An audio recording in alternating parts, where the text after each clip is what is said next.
than the Royals. In fact, the average, the league average, is 30, so the Royals are well over that. Last night, Russell Branyan hit 2 home runs for the Indians, and that was the 4th time this year that an opposing player has hit 2 home runs in one game. And not coincidentally, Frank, the Royals have lost all 4 of those games. Well, that's true, Ryan. Multi-home runs are always going to kill you. And really the one thing about the home runs that really stand out is the fact that there's always mostly a walk before those home runs. So rather than give up a solo home run, those 2-run, 3-run homers always going to kill the pitching staff. So that sets everything up for Kyle Davies. No walks, and don't allow 2 home runs to the same guy. And we'll talk more about Kyle when we come back.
Start, but the last time he pitched here, he retired the first 11, didn't allow a hit until the 6th inning. That was against the Seattle Mariners. That was the last time Kyle won a game, and then he backed that up with a very good start at Tampa Bay. Here's the Kia scouting report for tonight. Oh, and David's on. He's good, Ryan. 72 record in the last 13 starts. 3-0 in his last 3 versus the Indians. Grady Sizemore, he's had success there. John Peralta, he needs to watch out for him. 444 average. And the lineup that he will face tonight, presented by M&I Bank. And the Indians going into last night's game, struggling on offense. You couldn't tell after 8 runs on 10 hits. And the only change tonight, Mike Redmond will be behind the plate instead of Lou Marson. Well, it wasn't only Russell Branyan having a big night last night. Austin Kern scored 3 times, drove in a run. The first pitch is coming up next.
The weather has improved dramatically and very quickly.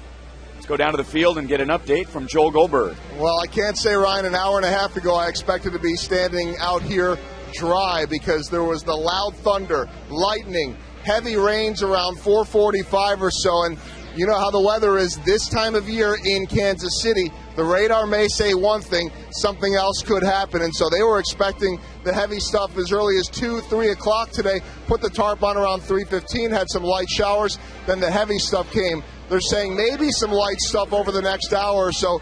The heavier stuff, if it were to come, and again, it's always a big if, could be more like 9 o'clock, guys. Well, that means we're going to have to play a fast game. Well, play real fast, Ryan, and might mean have to play this game in the rain. Which the Royals have done a couple of times here.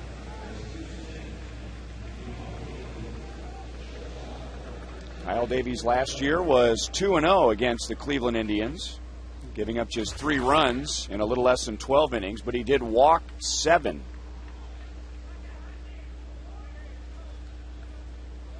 That's the no decision against the Rangers. And the Royals, if you remember, were down 8-0 at the end of 3 innings, but came back and tied the game at 9. Actually led at one point 12-11, but Texas won 13-12.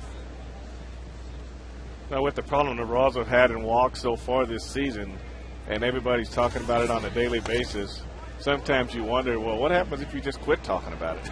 You know, because I'm sure the players, the pitchers, they think about it all the time, and they worry about it, and even when they warmed up in the bullpen, I remember in Wichita, the guy would warm up, and I would say, well, how many actual strikes did he throw? Because sometimes that goes back to throwing strikes in the bullpen before you come to the mound.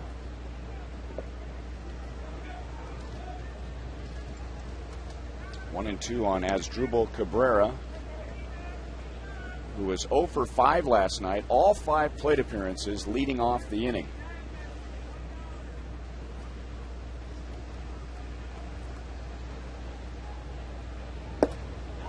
Good start for Kyle Davies.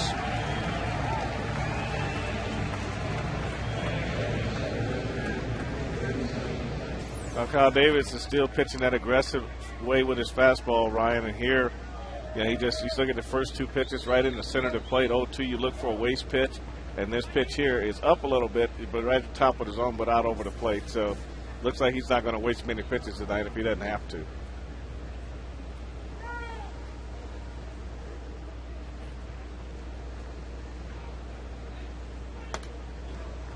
And 0-1 now on Grady Sizemore. 66 degrees and muggy because of all the rain. We started on time. And the time and temp brought to you by the parking spot. Easy to spot, easy to park. The parking spot at KCA.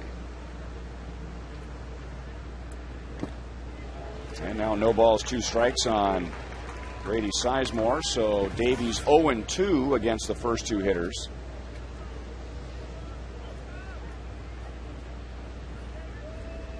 Sizemore, coming into last night's game, a struggling hitter, but a couple of hits, a walk, and 2 stolen bases. 1 ball, 2 strikes. The same formula there.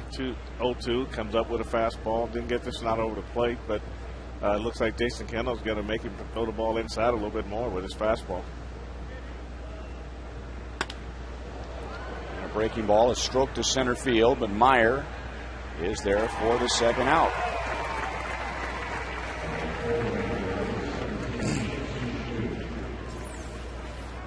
When you look at the grid here, the first 2 pitches were one on the outer half and then one right on the outside corner, and then he came up and in with the fastball and then finished with a breaking ball down.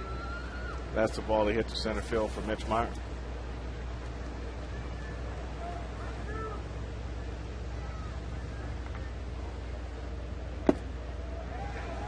And 0-1 to Shin-Soo Choo. A .331 career hitter against the Royals. But just 1 for 5 last night. How about the movement on that pitch? So 3 straight hitters. Davies is 0-2. Well, what he wanted to try to do was just stay aggressive with his fastball in his last outing, but when he was getting hit, he was stubborn with it and really got himself in trouble. So you got to know when to go away from it and get the hitters off of it and come back to it at a later pitch. It looks like he's got a pretty good breaking ball tonight, too. Pretty good curveball.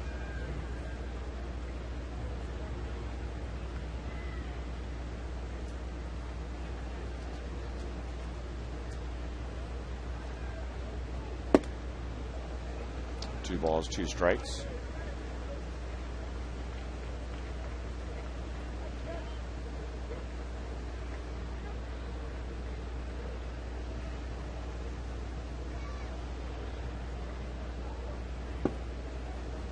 Full count. Shin-Soo Choo has a very good eye. He's among the league leaders in on-base percentage. But the one thing that Kyle Davis and Jason Kendall's done well in this inning, Ryan, is once they've got ahead, they actually try to move the hitters off the plate and just create that fastball that goes back out over and try to get a strikeout looking. But Choo here, this one moves out in the middle of the plate, and he's sitting there waiting for it.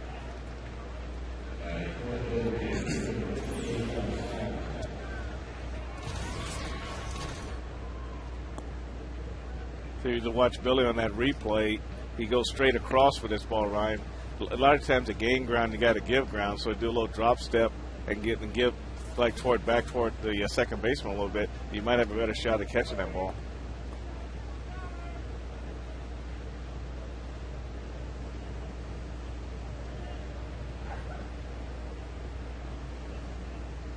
Travis Hafner hitless last night, on base with a walk.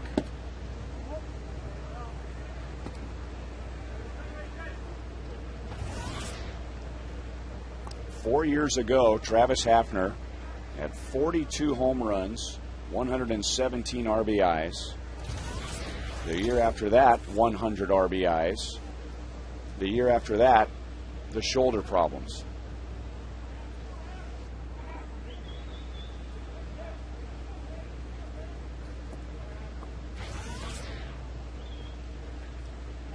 And the big drop off in 2008. Last year, even though the shoulder was surgically repaired, still had to go on the disabled list and hit just 16 home runs. Well, you never really know what toll injuries take on players. Even Grady Sizemore, his production went down after his elbow kind of went south on him last year. And now Travis Hafner, one thing he does have is that he's had a good eye, but the longer you struggle, the more you start to chase bad pitches too, because you know that you should be driving in more runs and you try to force the issue and get yourself in trouble.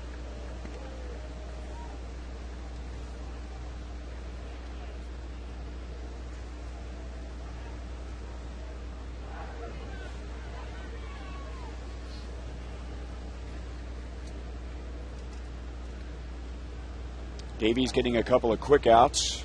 Cabrera on a strikeout, Sizemore on a flyout, and then Shin-Soo Choo with a single to right field. And he is a stolen base threat. He has stolen 6.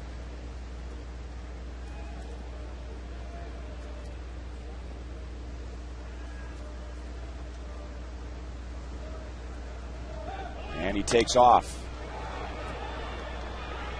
A long run for Callaspo, but that's back into the seats. Choo had a tremendous jump, Ryan, on that pitch.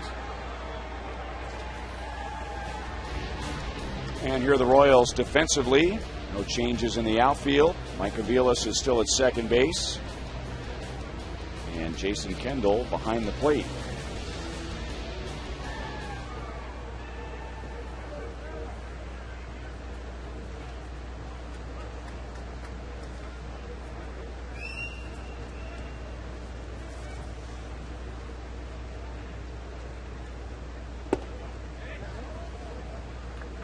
Three balls, two strikes.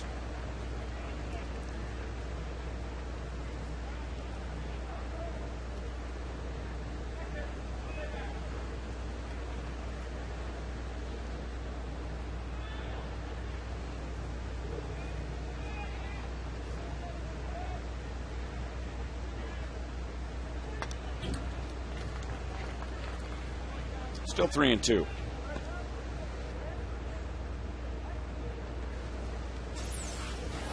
I'll take a look at Fox Tracks. You can see Kyle is is working off the outside corner, and then 3 of those pitches way off, and the one down below the zone was a curveball. And here's a 3-2 pitch right out over the plate also. So you're really giving Hafner a chance to stretch his arms out, and you might want to try to crowd him. So a 2 outs, nobody on, a single and a walk. And now all of a sudden, Kyle Davies in some trouble. You know, that might have been a good time for him to be aggressive on 3-2, Ryan. 21 pitches already this inning, and he throws him a 3-2 changeup. You know, it might not have been a good pitch in terms of pitching aggressive, being in the first inning, trying to get out of the inning. He had the first 2 outs, which is 8 pitches. And now Austin Kearns.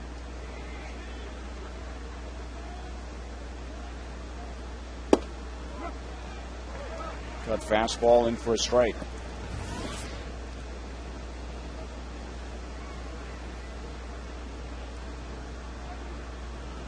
See a lot of pitchers, they have very little trouble a lot of times getting 2 outs in an inning. It's getting that 3rd out that pitchers have had a hard time this year getting out of the inning. A walk, a base hit, more rallies, more than not start with 2 outs. And the Indians aren't doing much with several offensive categories, but something that stands out. They're 10th in the league in hitting, but they're 6th in on-base percentage. So they are walking more than their average would indicate. They're walking more than the average. It's just when they are swinging the bats for the most part, they're just not getting the results. Couldn't tell last night with 8 runs on 10 hits. But this is a patient team. And they've got guys that have put up numbers before, so they wouldn't have the normal jitters of a young player in RBI situations. And I think it's just a matter of everybody just getting to that point where they're swinging the bats good again.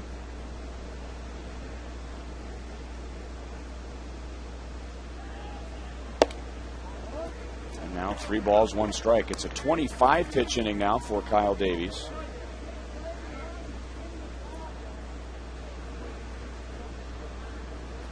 Kyle was ahead of the first 3 hitters, no balls, 2 strikes. He ended up striking out Cabrera. He got Sizemore on a fly ball to center field, but then Chu singled, and Hafner followed with the walk. Down at the knees over the inside corner, 3-2.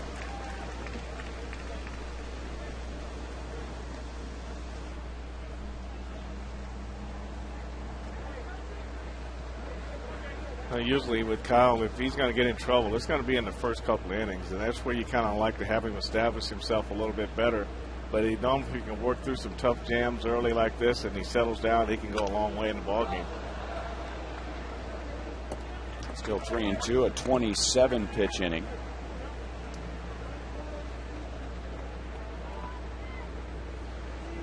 Kyle allowed a couple of runs in the first inning on Thursday at Texas, but it was a 6-run third inning that appeared to put the game out of reach. Texas led 8-0 at the end of 3, only to watch the Royals storm back, tie it at 9, and then tie it at 11. Good pitch, got in on the hands, and Betancourt comes in and throws him out. 28 pitches, however. The Indians are scoreless in the first.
off. So Mike Aviles will bat second, and David DeJesus will hit third. That was the plan going into spring training. Sednick leading off, DeJesus batting third, so Butler fourth, and Guillen will hit fifth. Facing right-hander Fausto Carmona, here's the Kia scouting report. Our opponents are hitting .234 on the road against Fausto Carmona, and 6.37 ERA here at the K's. Bodes well for the Royals, but he's like Jake Westbrook, gets a lot of ground balls, and if that sinker's on, then the Royals are going to have to do a better job of getting the ball in the air, making him get it up, and going the other way. He did not pitch well against the Royals last year. Good start for Sednick to the opposite field. So a change in the lineup, and Sednick provides an immediate spark. All right, I think you hit it on the head.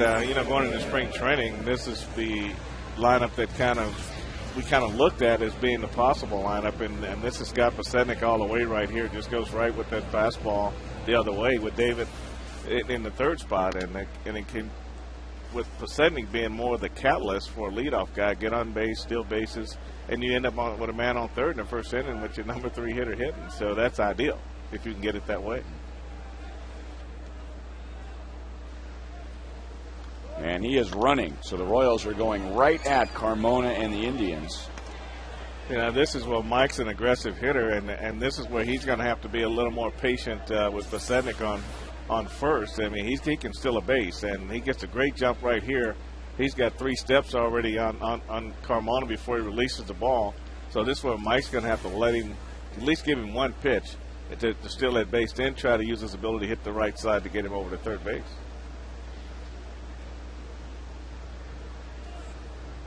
Not running, and it's through the right side.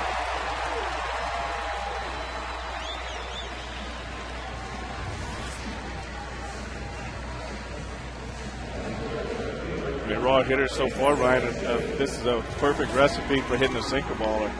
Mike takes him the other way. They get good solid contact, get a hard ground ball between second and first. But Sednick takes a fastball that's running away, doesn't try to pull it, goes right with it, and hit it to left field first base center.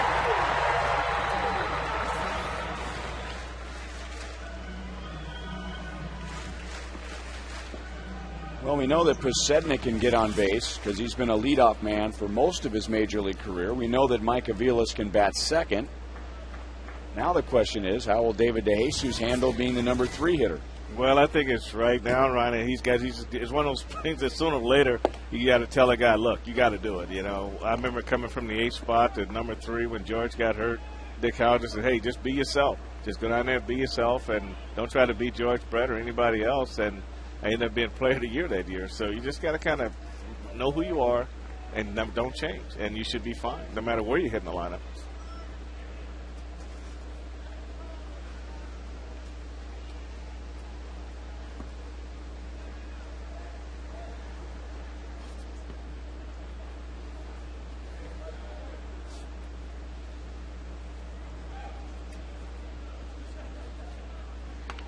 Well, how about Bunning as the number 3 hitter?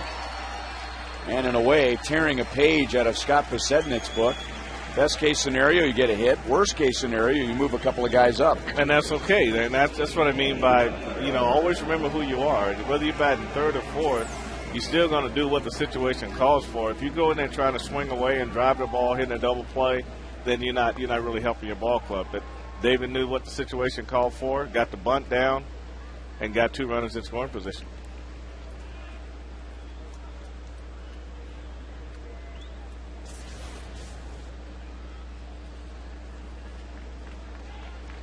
And now Billy Butler, who drove in both runs for the Royals last night, and he goes after the first pitch that was up and in.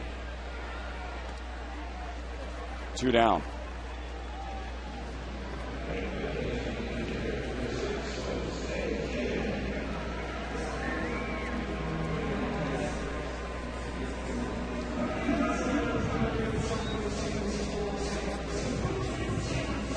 Like Trey was maybe going down the checklist of the things that we were talking about. If you get the bunt down, it's a base hit. We've got the bases loaded, nobody out. You don't get the bunt down, you move 2 runners up.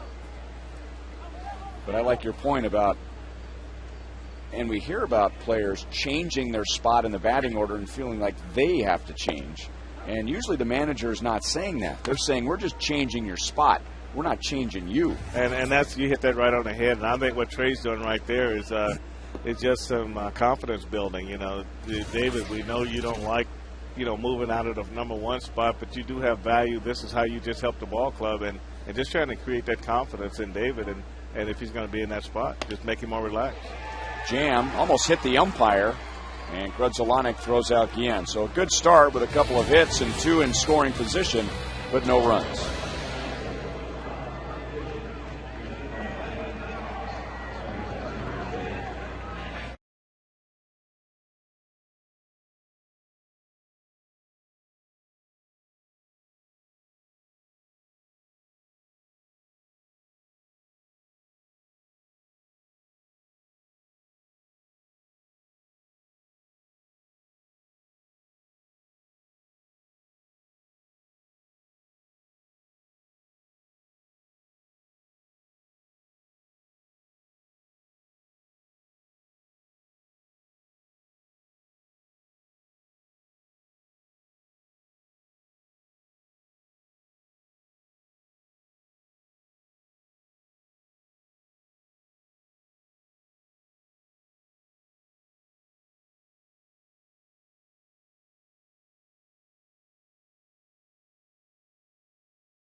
Ryan Lefevre, Frank White, and Joel. Gloomy night, and the frog has brought me in, Ryan. What is it about Cleveland? Every time we play the Indians. That time was in Cleveland. Yeah. And there was the bird, which you figured out last night. It's a home and home type thing. I'll just chirp in like the bird and let Frank give the expertise analysis, and we'll see where it goes. And then the voice will come back. Well, it's scoreless in the second as Russell Branyan comes up, and you got to think, guys, that Russell Branyan, known for the power, if nothing else, comes in quickly last night and hits his first 2 home runs. That's a guy that will take advantage of a mistake quickly. Well, you like those cripples out over the plate, and in baseball term, cripple meaning a fastball when you're hit in the count and it's right down the middle of the plate. It was interesting in the postgame show last night to hear Brian Bannister say, and all due respect to Russell Branyan, that the one that he wanted back and the one that he thinks that Soria wanted back were the home run pitches to Russell Branyan. Branyan hits that one, not as deep as last night. Mitch Meyer camps under for the easy first out. Visit FoxSportsKansasCity.com to see interviews with your favorite Royals. Get to know Royal outfielder Scott Podsednik as part of our Profiles in Royalty series at FoxSportsKansasCity.com. Johnny Peralta now steps in, .208 batting average. First pitch swinging, that one going to fall in front of Scott Podsednik for the hit.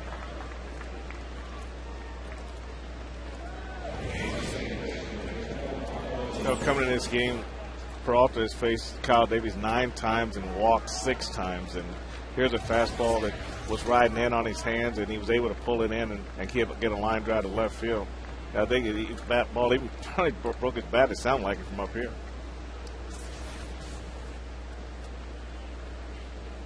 So Peralta at first, and a guy that handles the bat very well.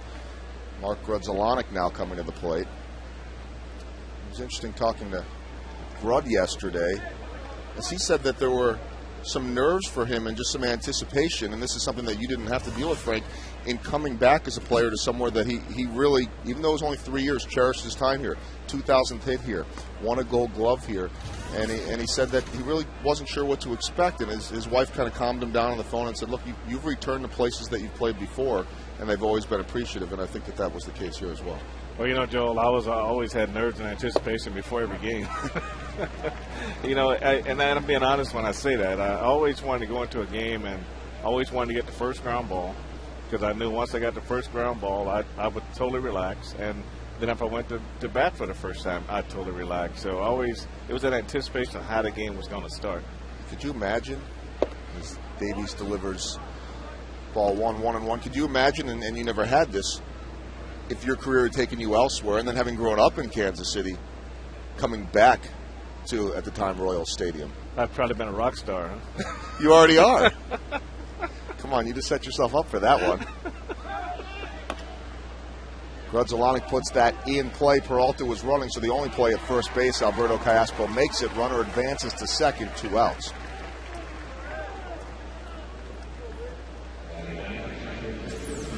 Grud's an excellent hit and run guy. He usually gets the bat on the ball and normally hits the ball to the right side, but is able to roll over on that pitch and hit a weak ground ball to Callaspo at third.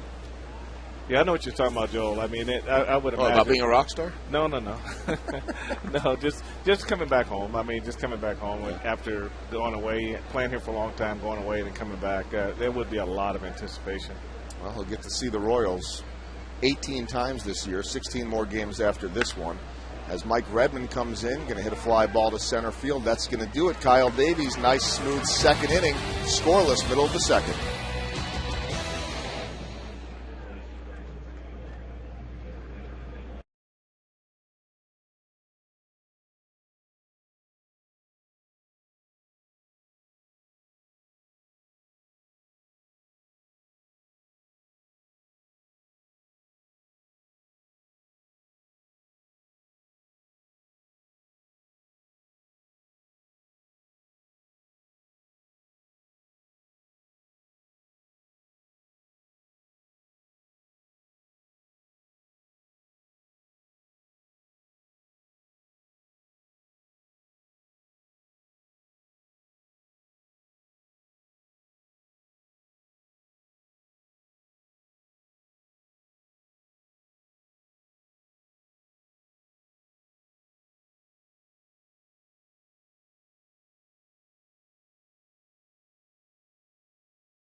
You call it, but the question, what has hurt the Royals the most? Choice A, walks leading to runs, 43 this season. Choice B, home runs allowed, 0-8 when allowing 2 or more in a game. They did allow a couple last night. Choice C, errors leading to runs. That's been a problem. Choice D, run support for Zach. Text 432-432 and enter keyword Royals. Alberto Callaspo steps in. Joel Goldberg up in the broadcast booth with Royals Hall of Famer Frank White and Ryan Froggy Lefevre. Is that fair? Very fair. In fact, I'll take that as a compliment. Callaspo quickly down 0-2 in the count, facing Fausto Carmona, who really seems to have turned his career around a little bit after struggling and back to being that great ground ball pitcher, and that ball is on the ground right to first base for the easy out, Russell Branyan. One of the things the Indians think that has helped him this year is Mike Redmond coming over from the Minnesota Twins. And in spring training, Manny Acta said Mike Redmond would be Fausto Carmona's personal catcher. Mike Redmond struggled against Fausto Carmona, so he has the right mentality. He's never seen a bad Fausto Carmona before, so really feels like he knows what the best of Carmona is, so that's the guy you want behind the plate for him. Yeah, I also talked, Ryan, to Rick Manning, the TV broadcaster with the Indians, and he said he also went from the right side of the rubber over to the left side to just give him a better angle on getting that sinker in on the right-hander's hands and down away to left-handers. Jason Kendall playing in his 2,000th career game, one of only 11 active players in the big leagues to hit the 2,000 mark. I'll pitch in there for a strike. And to continue a little bit with the Mike Redmond thought, guys, and I had a conversation with Ron Gardenhire last year, and at some point during the season, I remember he was just the backup for Joe Mauer, and said, what's the key to the success you guys have had? And he said, Mike Redmond's one of the biggest keys, just his preparation and the way he is around the guys. That sounded like it might have broken a bat. Tough play for Peralta, or for Cabrera, and he throws it over there and gets the out. Just a reminder to look for the Miller Lite Taste Greatness moment later in tonight's game. Could be Mitch. Mitch Meyer has been playing every single day with Rick Ankiel on the disabled list, and Meyer now stepping in there with 2 quick outs in the inning, batting .246 on the season.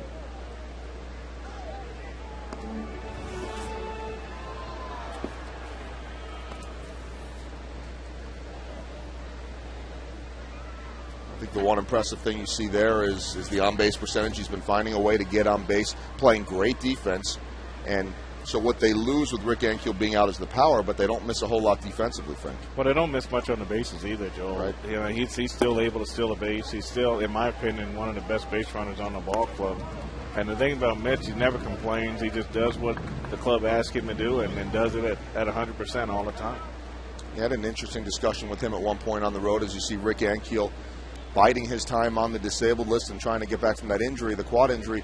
Is Mitch just saying, whatever my role is this year, I'm happy. I'm happy to be here. I'm not going to complain about getting more playing time. I truly believe that eventually my time is going to come. And if that's not this year, that's fine. I'll do whatever it takes to help the team. That said a lot to me, and we know a lot about Mitch anyway, but just the fact that he is so high quality of a guy, and was saying that off camera as well. Well, I mean, Mitch has always been that way, and he knows the role he's in right now. And his job right now, Joel, is to do just what he's doing right now, making the decisions tough for the management as it pertains to himself. Maybe trying to make Fausto Carmona work a little bit, as Carmona just misses and goes to the full count.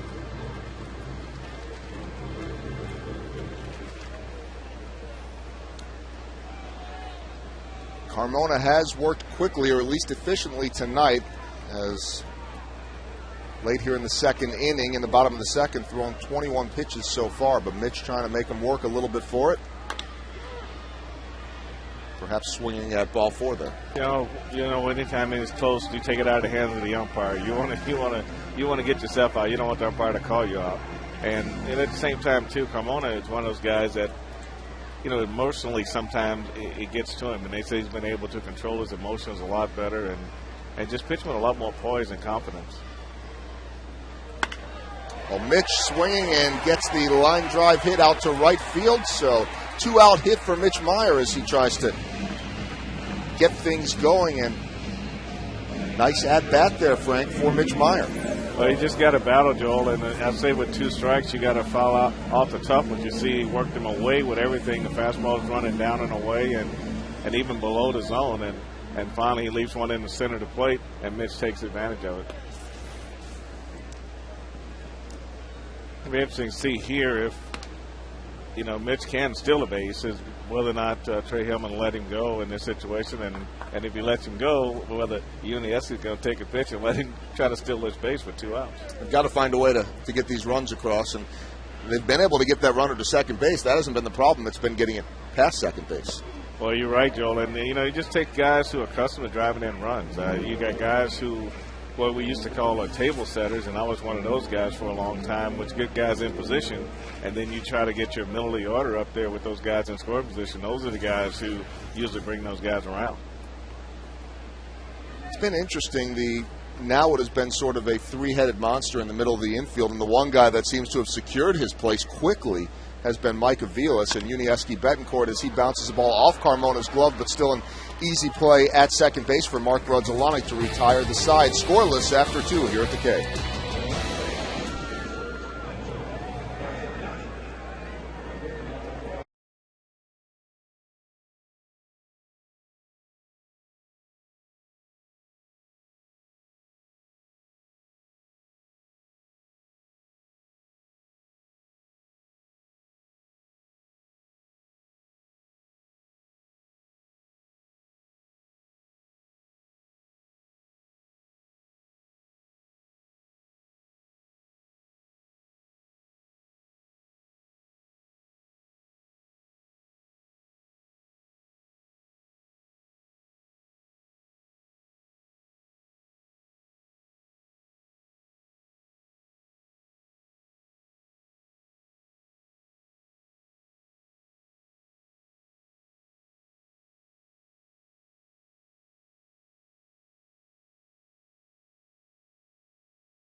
Weekend here at Kauffman Stadium. Also LPGA golf in town, and we're joined right now by Sarah Brown.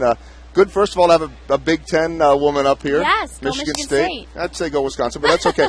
Go Big Ten. We'll agree. Fair enough. Okay. We are in Big 12 country for now.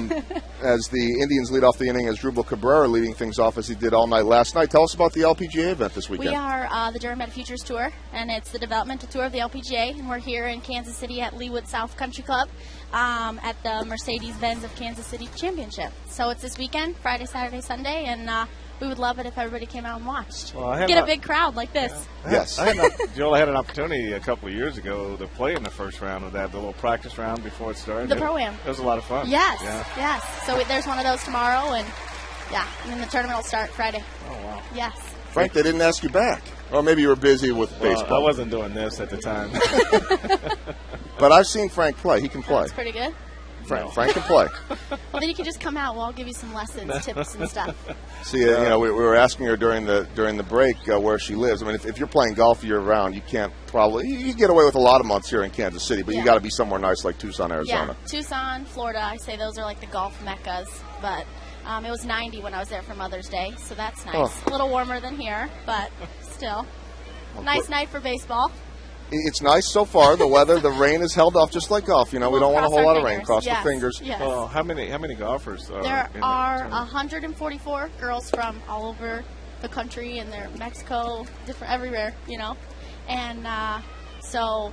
Yeah, 144 of us, and top 10 on the money list at the end of the year get their tour card to the LPGA, so that's what we're all working for. That's what you plan for, yes. Right? Okay. I was going to ask you about that. I mean, the pressure of that. I mean, everybody wants to be on the biggest of stages, and I mean, how much pressure is there? I mean, you're still young, of course, as well, but I mean, ultimate goals, is that what it is? Yeah, I mean, I think we're all out here ultimately striving to be on the LPGA, and it is one of my goals, and playing on the Durham Med Futures Tour is a huge step in that direction. I mean, it's like minor leagues of baseball. Everyone wants to get to the major leagues, so we're just out here and loving every second and enjoying getting to come to baseball games and do fun stuff other than golf, too. Other than golf. There are a lot of people that would say, and they'd say this about baseball, too, Frank made a whole lifetime playing baseball as Grady Sizemore. What else? He gets a hit against the Royals because that's what he does even when he's struggling. He was hitting .221 at that point, but he gets on at first base with one out here, and I see Shin-Soo Choo coming up. But I think there are a lot of people out there that would love to say, I play golf every day and get paid to do it. That's my job. That's where my work is out on the golf course, and I love it. And I'm 24 right now, so still young, and I'll enjoy it. What age did you start playing? I started golfing when I was 8. So kind of a long time ago. I say, yeah, I've been golfing for 16 years. Wow, that's kind of a long time when I think about it that way. But do you know any of the girls that have gone on to, I should say young ladies that have gone on to from the futures to LPGA? Oh yeah, there's a ton. You know, I've played for this is my 3rd season. So every season I've seen a couple girls go, and a lot of my friends. And so that gives you extra motivation? Oh, yeah, of course. Of course, you know, you always want to be out there and right. show what you can do on the big show. All right, that's the big show. Yeah. Tell us, Sarah, a little bit again about the event this weekend and for fans wanting to come out and see some golf. Yes, it's called the Mercedes-Benz of Kansas City Championship. It's at Leawood South Country Club starting Friday at 7:50 in the morning, and it's all day, Friday, Saturday, and Sunday. So come out and watch us. We would really appreciate it. Sounds good. Thanks. 3 days of golf, and we wish you the best of luck. And the best of luck. We'll be looking for you years to come up on the LPGA. Yes, thank you so much. All right, Sarah, thank you very much. All right, make sure to get out to the Leawood South Country Club this weekend over in Leawood, Kansas. Nice and easy to get to, right off of State Line Road, and cheer on some of the future stars of the golf game. Plus, you know, I like the Big Ten folks as well. Just me. Well, Travis Hafner steps in, 233 hitter, but again, one of those guys, Frank, that we know he's got it in him if he's healthy.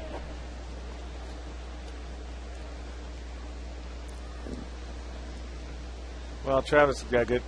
He's got a good eye, you know. I really think, Joel, the injuries that he's sustained the last couple of years has kind of slowed him down a little bit, and sometimes it takes a little while to regain that. But we know he's got good power and good eyesight because he walks a lot, and so he makes it tough on a pitcher because he got such a small window to get the ball into. Kyle Davies so far, 48 pitches. Get out of this quickly. Really, Frank, not in bad shape considering that first inning that he had. Grady Sizemore is running. Jason Kendall throws. Got him. I'll make the call. Sarah, thank you very much again. Thank you. Check out the women at Leawood South this weekend. We're back after this. Thank you.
During the last 7 years working at Hope House helping abuse victims, Carrie is known as a person who will commit any amount of time to provide support for others in need. Recently, she has concentrated her efforts in combating the very real problem of modern-day slavery and founded the Kansas City Allegiance Against Human Trafficking. Carrie Rossetti in the Buck O'Neill seat tonight. Congratulations to her and great work indeed. Royals, bottom of the third, Scott Podsednik leading things off. The Royals leadoff hitter for just the third time this year. Difference is the first two times David DeJesus was out of the lineup. This is the first time that both have been in with Podsednik leading things off, and he's out to a 2-1 count. I really have to think this is where Scotty really feels most comfortable. This is where he's hit most of the time and had a lot of success, and just started the inning off the first game, the first at bat off just perfectly. Base hit to left field, and then he did make a stolen base attempt, but Mike Aviles fouled the ball off. So looks like it's going to be a transition for a couple guys. Aviles in that second spot, having a little more patience to let him steal, and David in the third spot, just understanding what type of player he is and not trying to do too much. Well, Podsednik looking like he's taking all the way there, and count goes to 3-2, but doing what you want that leadoff man to do. He's certainly a guy that is comfortable, and many aren't, hitting with 2 strikes. Well, definitely, and he doesn't try to do too much with the bat. He just keeps his body quiet and just uses his hands and throws the head of the bat to the ball.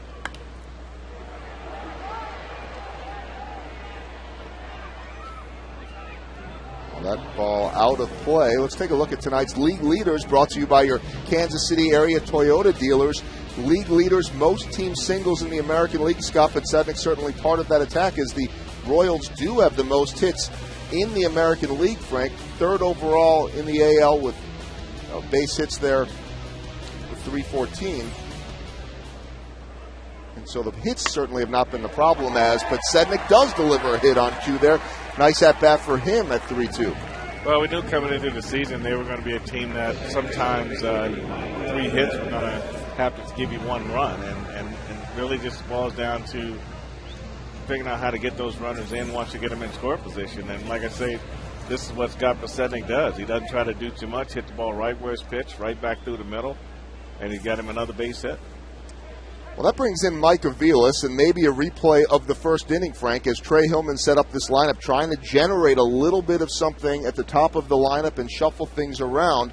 Scott Podsednik leading things off, Mike Aviles with the good back control batting second, and they were able to deliver in the first inning, each with a couple of hits, and Aviles going to the right side in that first inning. Well, that's true, and I think what Mike has to do here in this spot is get to know Scott Podsednik. If he's going to be batting second for a while, talk to him, ask him, would you like to go first pitch? Do you like to go early in the count?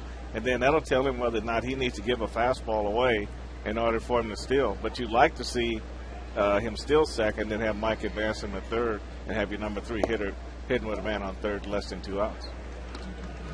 Mike takes the first pitch for a ball, and his start this year, and I say this year since he came back from Omaha, to me is in many ways reminiscent of 2008, where he came up, was called up for the first time in the big leagues, played 1 game, went I think 0 for 3, and then sat. And then when he came back at Yankee Stadium, never sat out again. He was on a tear, not quite at the 448 clip he's at right now, but what he did then and he's doing now, he's hitting every day.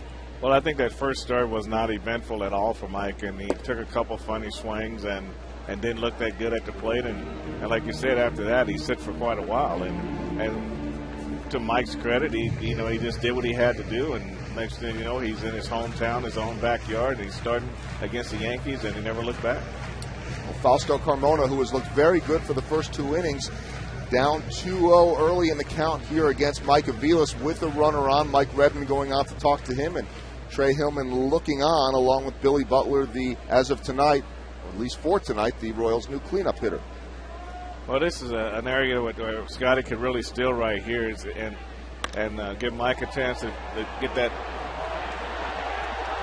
ball that can take him all the way around the bases. But Mike hits a beat fly ball, and Scotty's able to retreat back to first base. That ball was either carrying a little bit more than Shin Soo Choo thought it was, or he was just misjudging it. But Aviles, trying to go the opposite way, unfortunately ends up being an out. Well, the ball's a little up, wasn't down as much, so he didn't get his ground ball, but he did get behind it and drive the ball very well to right field. I got to say, guys, sitting up here in the booth right now, as I watch fans starting to scatter as they break open their umbrellas and head for cover, it doesn't really look like it's raining that much. And you guys are always talking about it's not that bad out there, and Ryan's saying, oh, it looks much worse on TV. But as the guy that's always standing out there, and the one usually without an umbrella, it's usually worse than it looks up here. Donnie will agree with me. Donnie, do you agree? Thank you, Donnie. Well, and you can see on the camera, too, that, it is pouring right now. Hey, Froggy might have lost his voice, but he hasn't lost his sense of humor. I mean, pretty soon you're going to have to get your hammer out because we're going to have to build an ark. All right, Ryan, we'll see if he can go down there and get us a field report in just a moment. It doesn't look like it's raining at all. I see umbrellas open, but there's no water coming down, Joel. I guess the people just thought, let's all open up the umbrellas at the same time. Remember in elementary school when we had to practice if there was an emergency? It's an umbrella drill. Yeah, that was a drill. Okay, everybody break out your umbrellas now. Oh, by the way, David DeJesus is up and Scott Podsednik is running the throw from Mike Redmond. Podsednik is in there for the stolen base.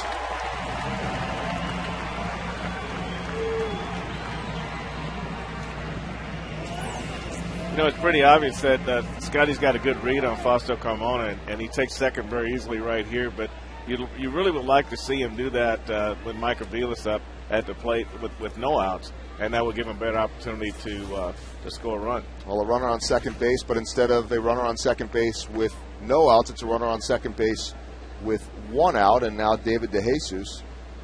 Single should bring in that run. What you saw different in David's at-bat than in Mike's at-bat, Joel, is that when Scott took off in the first inning, Mike swung the bat. When he took off with David at the plate, since they've been together for a little while in the first and second spot in the lineup, then David took the pitch and kept his bat out over the plate to hold the catcher back, and Scotty had a chance to steal that base. Trey Hillman hoping that David DeJesus can get the offense going, batting in the third spot, and officially no at-bats tonight. A sacrifice as well as a walk there.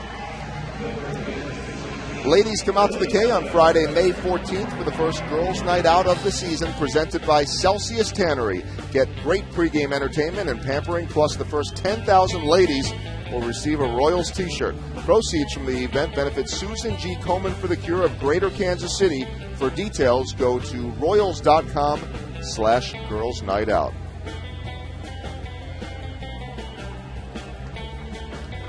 Frank, runners on first and second. Billy Butler 0 for 1 and maybe looking for a little bit of redemption after the first swing pop-up in the first inning with runners at first and second. Well, didn't show a lot of patience, Joel. He should have just sort of – Fausto Carmona's trying to run the ball in on him, and he just got caught up with a high fastball and popped up. And I should say it was runners at second and third after the DeJesus sack. So, I mean, he had certainly the situation that the Royals and every team would be wanting at that point, and not the patience that you would want or expect out of Billy. Well, you want your number 3 hitter hitting in that situation, but this is where everybody's got to learn how to control the situation. But Sednick is running again, and this time Mike Redmond is going to gun him out. So the double steal attempt, DeJesus does get into second base, and now Trey Hillman, for the second night in a row, is going to have a word with the third base umpire. Last night, Jim Reynolds tossed him. Tonight, he will visit with Bill Welke. Well, who's right on this one? Well, we get a good look at it. Peralta does a good job in receiving the throw from the catcher, but you can see the hand got there a little bit early. But in fast action, live eye, it may look totally different. Well, Trey said last night that Jim Reynolds, after the fact, was correct as he went back and looked at it. When he goes and looks back at it tonight, he's going to see that he was right. Now, he got tossed last night in the 7th inning, saying a lot of it was frustration. Now, this one, and again, he's got a different angle, but this one he's definitely right on.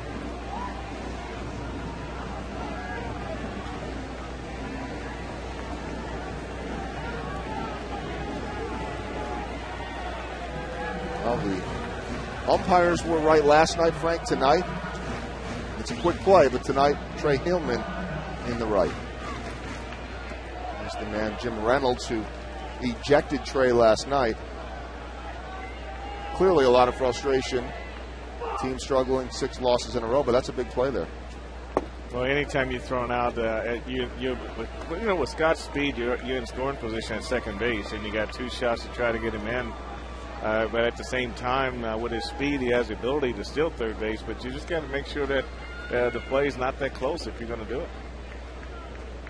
So now 2 outs, and Billy well ahead in the count at 3-0, takes ball 4. So he will head to first base, and back-to-back walks from Fausto Carmona.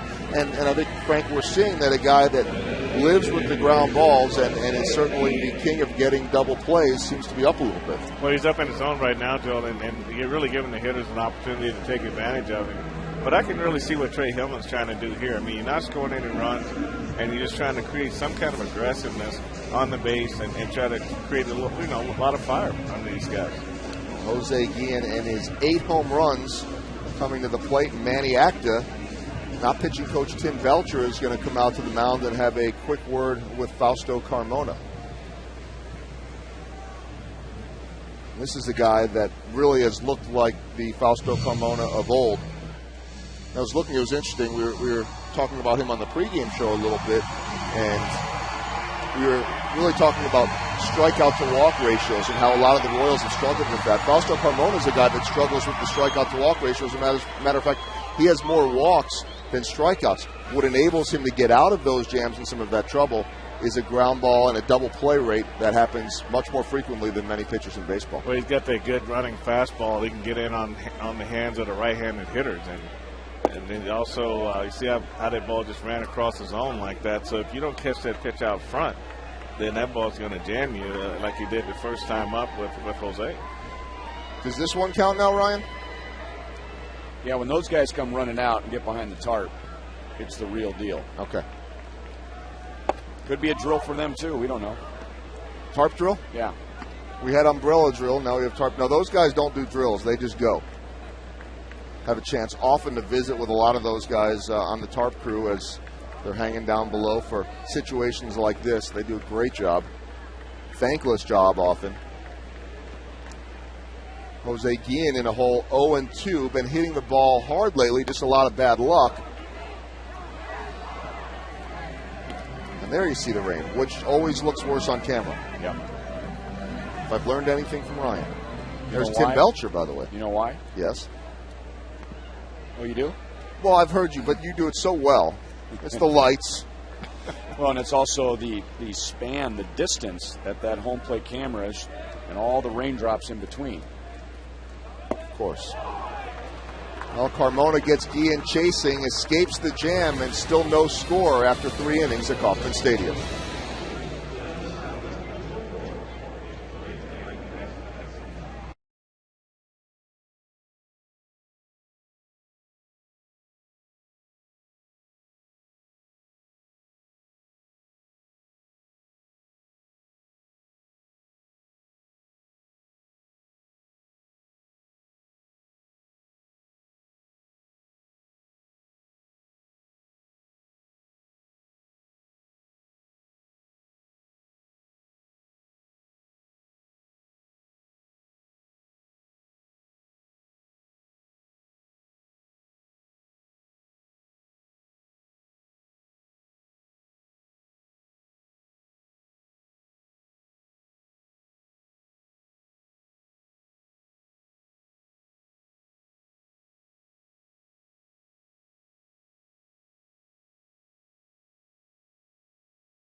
And Royals baseball is brought to you by Panera Bread. Explore a menu full of hearty soups, salads, sandwiches, and breakfast items at Panera Bread.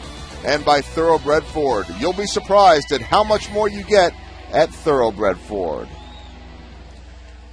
Well, back at Kauffman Stadium, there's never such thing as a good rain delay, I guess, unless you're getting beat real badly early in the game. But usually they take a while and they drag out, and you know that they're getting busy when all the scouts are convened up in the press room for hot dogs and all that stuff. This one looking like, at least for now, Frank, it might be quick. Well, it needs to be quick, Joel, and what you don't want to do is burn too many pitchers and with starting and stopping. That's really hard on the starter himself, but at the same time, you don't want to give that bullpen too many innings to have to kill in a game like this, especially if it starts and stops. So it could be a long night, but hopefully we can get it going and get it quick. And with a day game tomorrow, we can get through this one. Well, the good news is that with a quick break, the pitchers are able to get back out there. The bad news is that Ryan Lefevre may be retiring the voice for tonight. That's good. We'll send him home with, some medicine or whatever it is, a little bit of rest, and hope that we can get him back out here in the morning for afternoon baseball at Kauffman Stadium. So who knows what lies ahead as far as the weather. It's just one of those kind of nights. You know, it's interesting, Frank, because we really haven't had a whole lot of weather so far this year, and I know it's only early mid-May, but that's a lot of the times where you get that kind of weather, and it's been pretty smooth so far this season. Well, we've been pretty lucky. A lot of the rain has been while we've been on the road. We had those 2 long road trips, and we got a lot of rain during those road trips, so we haven't really been affected game-wise. But what's going to be interesting here, Kyle Davies had a long first inning, and he's had a long wait, and just going to see how sharp he is when this inning picks up. Well, not too long of a weather delay, maybe the equivalent of a long inning where your team has a lot of hits, although the routines, you never know. You go into that clubhouse and everybody kind of does their own thing, whether it's stretching out, playing cards, a little bit of food, whatever it might be. In this case, obviously, they're kept well informed. They have everybody watching the radar, and they're in contact with the umpires as well, and so they had an idea that this could be quick, and it was. Here we go at 8:32. Scoreless, and we pick up in the top of the fourth with Travis Hafner leading things off. And when we last saw Travis Hafner at the plate, Frank, he was left at the plate as Grady Sizemore was caught stealing in the third inning. Kyle starts off with a nice first pitch strike. Well, that's always a good sign when you've been sitting for a while, getting that first pitch strike over the plate and just start backing it up with quality pitches after that. 26-minute delay and just 2 pitches in. And Mitch Meyer there to grab the first out of the fourth inning. So a nice quick start for Kyle Davies. Boy, if they can get a nice quality start from him, and if you think about it, Frank, prior to that last start where he had those struggles in Texas, every single game he had gone at least 6 innings, and if not for one game where he had 4 runs allowed, he was that close to every game being a quality start until Texas. Well, they kind of jumped on his fastball down there at Arlington and Rangers. They knew he was going to come out and pitch aggressively with his fastball. And the main thing with Kyle, though, he didn't really make that adjustment from his fastball. He just was going to pound it in there regardless, and they kind of picked up on it. Pitching ahead in the count, that is something Bob McClure stresses over and over again. It's no secret. That's not just him. That's all pitching coaches. And right now, Kyle Davies ahead 0-2 on Austin Kearns, and he's going to foul that ball off. So you got to like what you're seeing from Kyle. And in a staff that has fallen behind so often, starters and bullpen other than Zach Greinke, he's doing exactly what they have been almost pleading with their pitchers to do. Well, that's true. Get ahead, and then when you get to 2 strikes, Joel, just make quality pitches with 2 strikes. Don't throw too good a pitch with 2 strikes and make the hitters work. Now, what you have to be careful at with 2 strikes, when you're not having that dominant out pitch, then now you're going to get a lot of foul balls. And when you get a lot of foul balls, now your pitch count goes up. So you got to be able to close them out once you get them to 2 strikes. So you kind of see when down the middle, inner half, on the outer half, then it goes a little further out, but Kearns got to play cover. So when I see that ball way outside and he's got that much bat on it, then it tells me that 1-2 count, Kyle needs to come inside with his fastball. Austin Kearns not an easy out, and a guy that was signed to a minor league contract back in January has certainly produced for the Indians, but he is going to sit down on that one. Kyle Davies freezes him with the fastball right on the black. Well, that's what he needs to do. When you got a hitter that's got that much of the outside of the plate covered on your fastball, then you got to come back inside. You got to get him off the plate 1-2 count. Second strikeout of the night for Kyle. First one came to lead off the game against Asdrubal Cabrera, and now his second, and he is quickly in good shape here in the fourth inning and is really made up. 28 pitches in the first inning as he starts out with a swinging strike against Russell Branyan.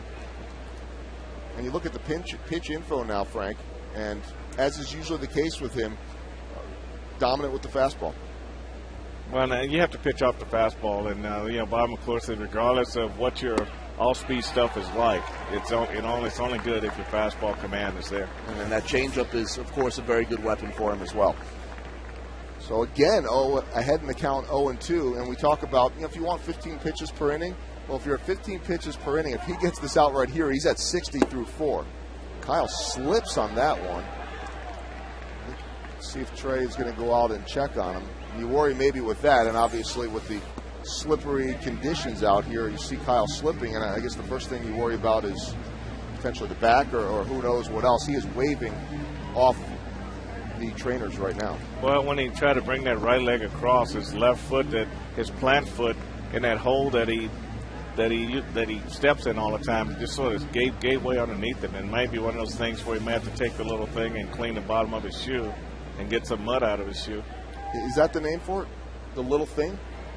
Or is there an official term for it? Well, that tongue depressor. The tongue depressor. That's what I was looking for. That is right there.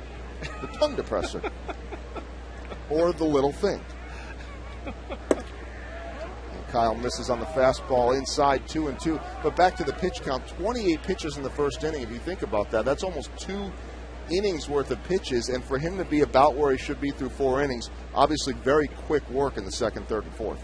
Well, you can make up for it with some quick innings, that's for sure. And he makes up for it with that 62 pitches and 2 strikeouts to end the inning and a smile. We're back after this.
After the rain delay, and we take a look at the Roadrunner Turbo pitch speed comparison. Now fast is even faster, double your speed with Roadrunner Turbo from Time Warner Cable, and 2 guys pitching around the same speed, and 2 guys, Frank, so far looking pretty good.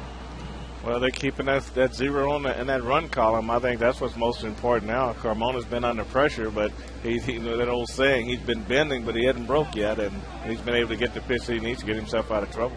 From that standpoint, Kyle Davies has looked better. It's Carmona that has been in more trouble, as you mentioned, and maybe the Royals unable to capitalize, which has been the story offensively for them really throughout this bad stretch. Well, it's a matter of just giving themselves more opportunities. If you're going to give yourself just one opportunity to score a night, you're probably not going to score. So you got to give yourself 2 or 3 chances and try to capitalize on one big chance and get some runs on the board. Alberto Callaspo, first pitch swinging, and that's going to be fouled out of play. Last night they had runners in scoring position in each of the first 4 innings. Tonight the Royals with runners in scoring position in 2 of the first 3 innings. Have had runners on base each inning, but so far nothing to show for it. Although, in fairness as well, Scott Podsednik did look like he was safe on a stolen base attempt and called out at third base. Callaspo takes for a ball, 1-1.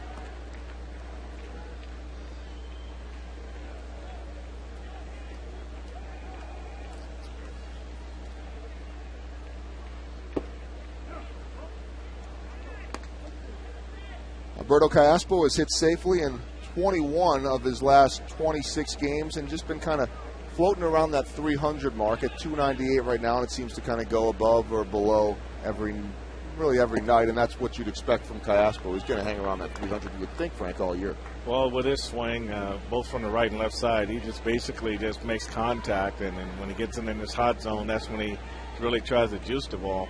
But he's been about as consistent as anyone on the ball club, along with Podsednik and Billy Butler. Well, Callaspo clubs that one into the gap in right center field. He is heading to second, thinking about third, but thinking better of it, and that was certainly a good decision as Alberto Callaspo with the double. Well, he's all about hands here, Joel, and you see what this pitch is. This pitch is actually up, but you can see how he really threw the bat head to get on top of this ball, and they drove this ball into right center field. That's just good hand action right there. And then he is off to the races after that. It makes his turn around first and hits the second base for a double. And it splits Shin-Soo Choo and Grady Sizemore, 7th double of the year for Alberto Callaspo. So for the 3rd time in 4 innings, the Royals with a runner at second base. Now the question is, what are they going to do with it? And Jason Kendall hit by a pitch, not something that is rare for him, but he was looking to bunt and move over that runner to third. He'll take the hit by pitch. Well, it wasn't really a square round for the sacrifice. Carmona's fastball runs so much, and Jason wants to bunt this ball at third base. You can see how this ball just really rides in, and looks like it hits him just below the elbow on the forearm. Mike Redmond's going to. But look at this ball just run. And, you know, the good thing about that being hit there, if he raises his arms up and exposes his ribs, it's a lot worse situation at that point. And the Royals Iron Man this year at catcher, who has now caught 33 of 34 games, stays in there, and he is one of the tougher guys in baseball, and certainly an old school guy at that. So first and second no out, and Mitch Meyer is going to come up. What do you do here, Frank? Well, this is a tough situation for manager Trey Hillman. Betancourt's been having trouble driving in runs from third base. You got a lefty here in Mitch Meyer, and you just got to make a decision. Do you want to bunt the ball and get him in position and give Betancourt another shot? Well, now that you're down by one pitch in the count, do you give Mitch a chance to swing the bat? Does he swing the bat well his first time up?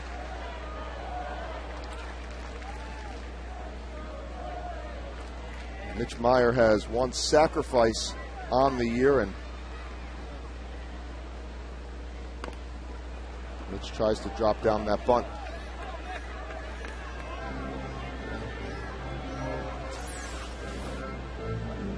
Well, Frank, as Ryan would say, your thoughts? That's a hematoma right there, man. That's a sore forearm. I mean, that's only going to get. It's only going to swell even more, and that tells you the ball hit around the bone, and that's going to take a lot of ice to get that swelling out of there. And that's a 250th time, man, that he's been hit by a pitch. Well, when you've been around a long time, as Mitch does drop down the bunt, Carmona's going to field it and go the safe route over to first base. So a nice sacrifice by Mitch Meyer. As that one goes 1-4 with Carmona throwing over to Grudzielanek. And so now runners at second and third. And Yuniesky Betancourt will come up with, first and foremost, the goal of just driving that ball to the outfield and getting that sacrifice fly in, something that we've seen him throughout the year lack some of the patience and swinging at pitches that he shouldn't be swinging. Well, what he first needs to do is look around the infield before he gets in the box and see that if he can hit the ball, ground ball is short, ground ball is second, he can get an RBI without the benefit of trying to lift the ball, because, you know, Carmona's going to be throwing that sinker. But here, Trey Hillman's trying to get something on the board before the fifth inning and the rain. Well, that's not going to do it. As the pop-up to third base was far from what Unieski Betancourt wanted. Crowd not too thrilled with that one. First pitch, and the key there, right, Frank, is to find the pitch that you want to do it with. Well, you just can't let the pressure shift from the pitcher to you, and you can't be afraid to take a pitch, and even if it's a strike, if it's not yours, you got to let it go. I mean, he's going to run this ball in on your hands, and he's trying to jam you with this sinker in on your hands. And you just got to make sure you get a ball out over the plate, and that you can take advantage of the situation. And he didn't. And now for the second time this game, the Royals have runners at second and third following a sacrifice, and each time they pop up to third base. Well, what he did is he did the same thing to Betancourt that he did to Billy Butler. He just took the fastball and he ran it right in on their hands, and they weren't patient enough to let it go. And he got his pop-ups in both cases. Here, got Pasednik really has swung the bat well against him, so this would be a little bit tougher test for him. Well, Pasednik is 2 for 2 on the game and has certainly been a force in that leadoff spot, now needing him to drive in a run. You know, we mentioned that Jason Kendall, the 250th time you mentioned in his career that he's hit by a pitch. How many times would you guess you were hit by a pitch? Not 250. Man, you're going to ask me that. I have no idea. Would you say over or under 100? I'd say under. Over or under 50? Under. 30. 250 times. Yeah. That's a lot of pain. I knew how to get out of the way. I'm not sure if Jason wants to get out of the way. He might have on that one with the size of the welt on that arm. We only had one trainer back in those days. They got everything now. Trainers, massage therapists, you name it, they've got it. They got jet spas and everything else down there. It's a ground ball to first, and once again, the Royals are going to leave some runners stranded after 4. We are scoreless at Kauffman Stadium.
Frank White, and this seems to be a redundant storyline. Missed opportunities, lack of execution on offense. Well, Joe, we've seen it. The Royals have had 3 golden opportunities to score runs in this game, and with rain on the horizon, manager Trey Hillman's pulled all the stops out to get runners in scoring position, but his 2 hitters just been Billy Butler and Unieski Betancourt just have had bad pitch selection in that situation, and Carmona's been able to run his fastball in under their hands and get his pop-up and get himself out of trouble.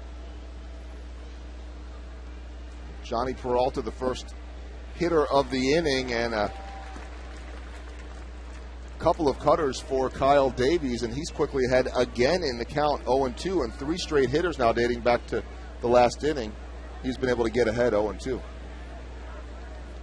Yeah, now this is the payoff, Joel. Being able to shut it down once you get ahead, being able to get out of this at bat without giving up 3 or 4 foul balls, in which raises your pitch count. And that's something that he did run into problems with in the first inning, and really something that we've seen Royals starters other than Zach Greinke have a problem with, that killer instinct of taking advantage. And Johnny Peralta takes advantage, hits to left field. He is now 2 for 2, a leadoff hit single for Johnny Peralta. And so ahead in the count, but the hit ends up being the result. In College Night is a cheap date at the ballpark at just $7. High school and college students with a valid school ID can save over 70% on select Field Plaza, outfield box, or Hy-Vee infield tickets. The next In College Night at the K is May 26th when the Royals take on the Texas Rangers at 1:10 p.m. For details, go to Royals.com or call 1-800-6-ROYALS. We've seen a lot of that, though, Frank, where ahead in the count, whether it be running that count back up or running the pitch count up with a bunch of foul balls, falling behind with some balls, or giving up the hit there, that was a situation that Kyle is ahead in and then ends up paying for it with a hit.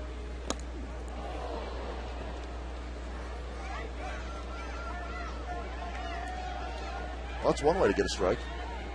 Well, that hit everything that time. I think they got a couple things. They got the bat first, then they got the glove second, and then umpire third. Boom, boom, boom. And they're going to actually come in right now. I think looks like maybe check on Mike DeMuro, the home plate umpire. Yeah, that's a nice shot right to the forehead. And I tell you, you think you may have a little equipment malfunction. Those umpires take a beating. People forget about that often. Let's take a look at our Sprint You Call It. And so far, what has hurt the Royals the most, and it has been walks leading to runs. Now, tonight it hasn't been the walks because Kyle Davies only has 1 walk, and it didn't hurt him in the first inning. But that certainly has been a trend as of late. 6 walks last night, 3 runs scored. So far, that is in the lead.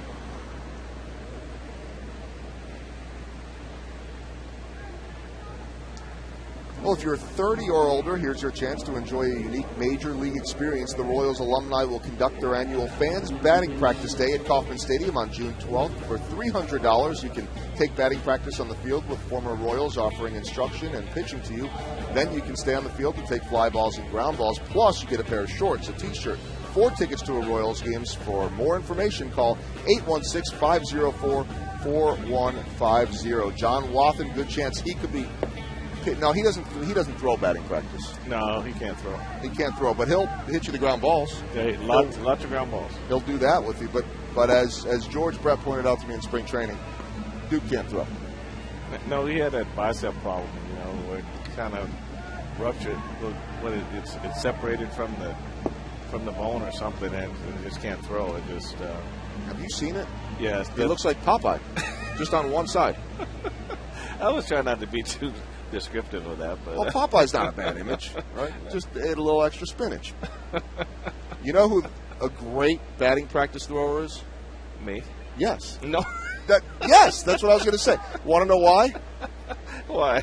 Because when I went to fantasy camp a few years ago, the only guy that I could hit off of was you because you threw it at my bat. Well, you got to watch the swing and say, okay, here it is. Boom. That's why we pitch to the campers in fantasy camp, so we can get them to hit the ball a lot more and have a lot more fun. And when they pitch themselves, it just goes a little too slow, and guys have a hard time doing strikes. So it's fun to watch them hit the ball and run the bases. It is fun to get out there and do it, without a doubt. Down and into the lefties, Frank. Scary. Kyle Davies missing there as we again resume play, and Mark Grudzielanek still at the plate, 2-1 the count. Well, both managers are trying to get something on the board in this game. You never know what this weather's going to do, and Mark Grudzielanek is definitely a good candidate for a hit-and-run situation for the Indians.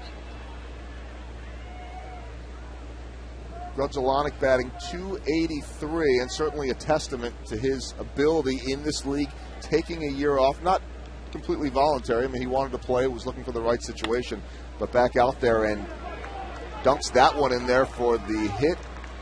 And now runners on first and second as Peralta rounded second but came right back. And Mark Grudzielanek, still that professional hitter at 39 years old. Well, just he doesn't try to do too much at the plate. He just pushes this ball out over second base in the center field for a base hit. It's really not a bad pitch by Kyle. It's running in on his hands, and he just forced it out. He didn't hit this ball very well at all. Just a little bit above the trademark and just floated it out there in right center field. Well, it's going to bring the ninth place hitter, Mike Redmond, to the plate. Now, we kind of know what's going to happen here. It's just going to be a matter of what play the Royals put on to try to combat this bunt. Kyle Davies in a bit of a jam here. First one for him in the fifth. He did work through some trouble in a couple of early innings. Bunt is laid down. Only one play for Davies. Fires over to Mike Aviles, who's playing over at first base. And so the sacrifice successful for Mike Redmond. The Royals do get one out of it, and the Indians turn over the lineup with runners at second and third, and they now will try to do what the Royals and Trey Hillman have been unable to do so far, is bring in a run from third base, runners on second and third, one out.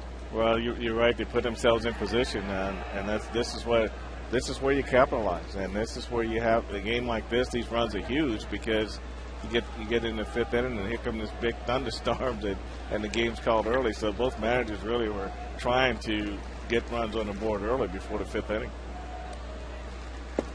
As Drupal Cabrera takes the first pitch, a fastball up high for a ball.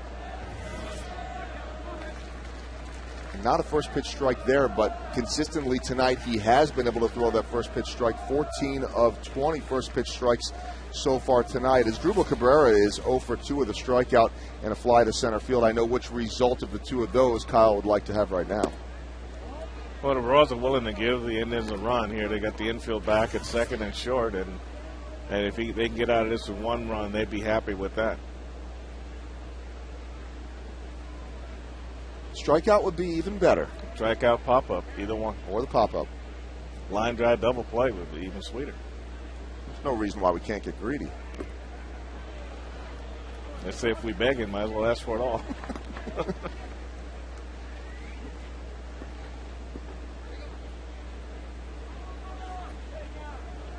As Drupal Cabrera 0 for 7 so far in this series.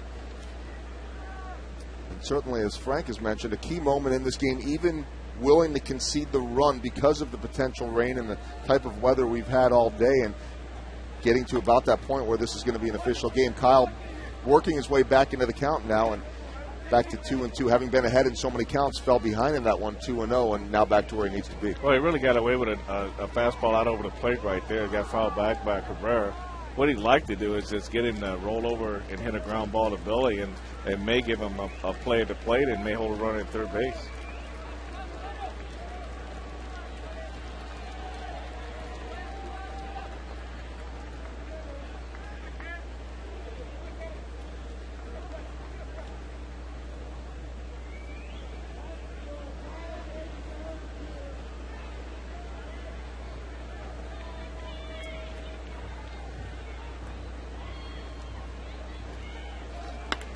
Now that ball right up the middle, and one run is going to come in. Mark Grudzielanek heading around as well. No throw from Mitch Meyer, and the Cleveland Indians are on the board striking first as Drupal Cabrera with the 2 RBI single. Peralta and Grudzielanek coming around, and so Kyle Davies now giving up the first 2 runs of the game after a couple of leadoff hits in the inning, and Cabrera makes him pay.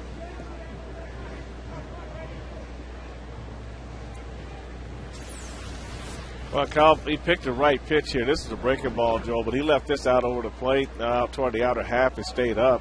He probably wanted that curveball to go down and in and try to get a ground ball, but he just left it up, and Cabrera hit it back through the middle. Indians able to capitalize on the situation with runners on second and third, less than 2 outs. And they do it just with a simple hit. So now it is Cabrera on first, Grady Sizemore to the plate, and Sizemore batting just .228, still hard to believe on the season, still battling back maybe from some of those health problems, but in typical Grady Sizemore fashion, .220 8 on the season, but he's 3 for 6 so far in the series. And that ball hit to center field. Mitch Meyer going to head back, camp on under it for the second out of the inning. It's good to get Sizemore out, a guy that seems to always be a thorn in the Royals' side. Now, Kyle Davies will have to face the left-handed swinging Shin-Soo Choo, who certainly is no easy out. 1 for 2 so far on the game, batting .313, and really a guy, Frank, that, and we've seen this over the last few years, is just able to do so much offensively and defensively. Well, he's really turned out to be a real nice player for the Indians, not only from a hitting standpoint, but defensively in right field. He steals bases, stole 20 bases, hit over 20 home runs last year.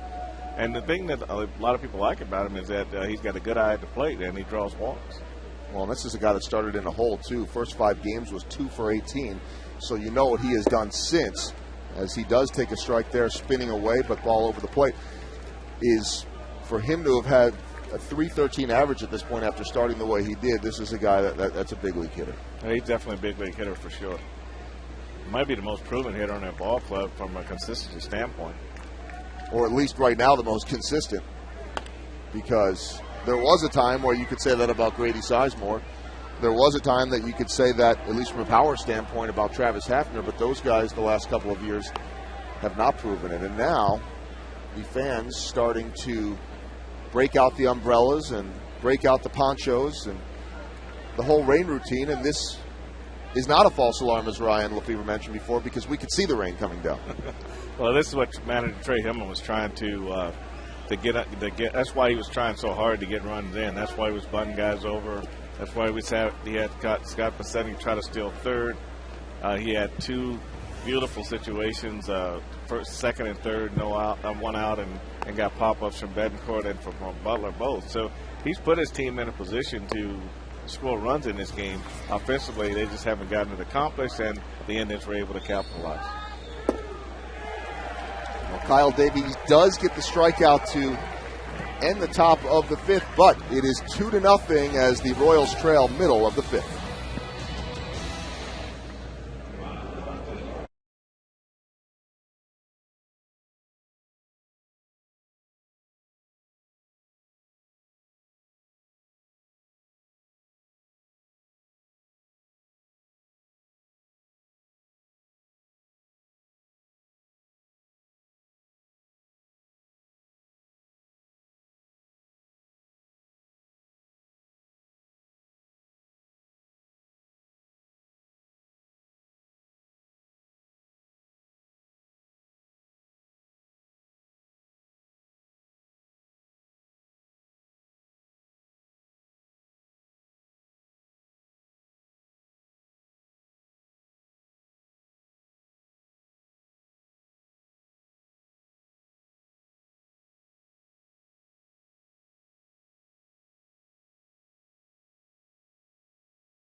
Has stepped aside to rest the voice and hoping that he can get that back by tomorrow's game or sometime very soon. And Fausto Carmona ahead in the count 0-2 on Mike Aviles, who is 1 for 2 in the game.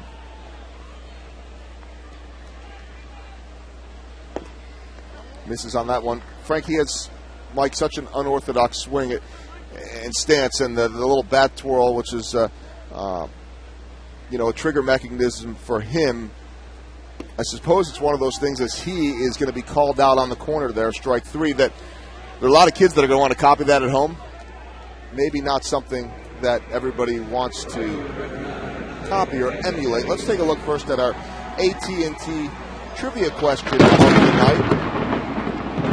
And that was not a sound effect for AT&T trivia. That was some massive thunder. Who was the last Royal to hit 3 home runs in a game? Mike Sweeney, Jermaine Dye, Danny Tartable, or Mark Quinn? David DeJesus now going to step in. Probably don't want to copy Mike Aviles' swing, but is it one of those things where, hey, it's worked for him for this long, so go ahead? I mean, that's his style. That's what he's been able to work out, and that's what he's the only one can do it.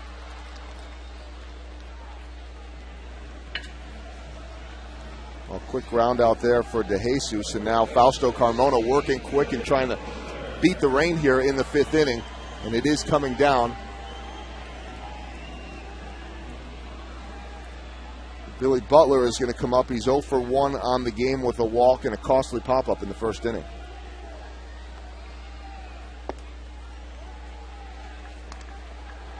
Well, if Billy can get on here, then Jose homers, then we have another rain delay, and we're all tied up at 2, and everything's okay. Yeah, I'm sure that manager Trey Hillman would definitely take that, Joel. Or we could just skip the rain altogether. Billy is going to smoke one over to third base, but cleanly fielded. And Johnny Peralta throws him out. That's going to do it for the 5th inning. Indians on top, 2-0.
minor league level, a sinker baller that they're going to try to, as always with him, keep the ball down, and if he can do that, give him a few innings, try to get back in this game.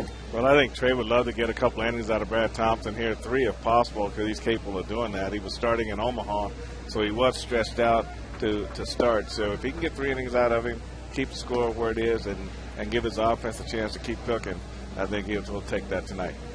Well, got to get the offense cooking. First off, got to keep Cleveland off the board and keep this game close, and that is something that Kyle Davies, for the most part, did well, and certainly a game, Frank, that he would have gone longer if not for the rain delay. What were your impressions of Kyle tonight? I thought he was very aggressive with his fastball. His first pitch strike was there. He got ahead to count for the most part. Did have a little problem closing them out when he got to 2 strikes, but basically he kept the other team from scoring until they broke through in the 5th inning. His offense had a chance to put him ahead, which would give him a little bit more confidence and gave him a little room to make a mistake. So overall, the Royals are only down by 2. They got a chance to come back and win this game. So it didn't really qualify as a quality start, but they're in the game.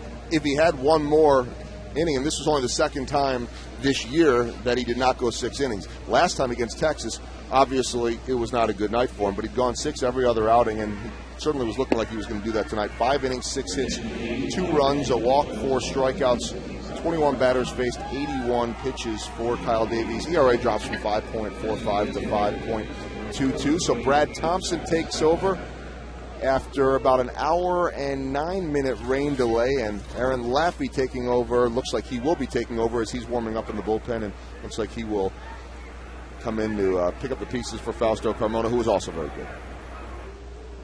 Well, it's a new ball game for the Royals right here. They basically have got to hold the Indians right here and give their offense a chance, and the Indians, they want to kind of get more runs because this is a game for the bullpen, and whichever bullpen pitches the best, they're going to come out with a win tonight.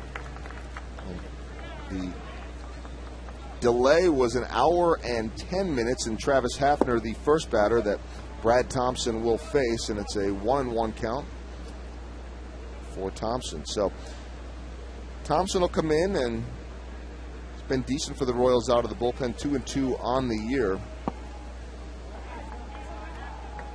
Or, pardon me, 0-2 on the year, and his 8th game for the Royals this year.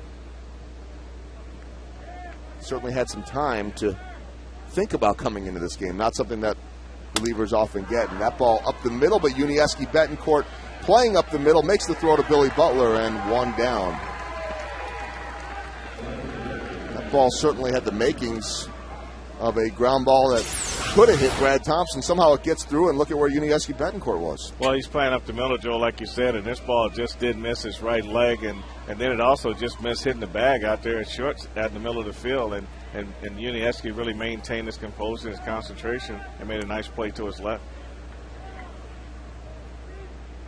That's scary. Maybe things starting to go the Royals' way. Could have hit him, could have hit the bag, like you said, but a nice, simple 6-3 in your scorebook. That's close to the action. Too close.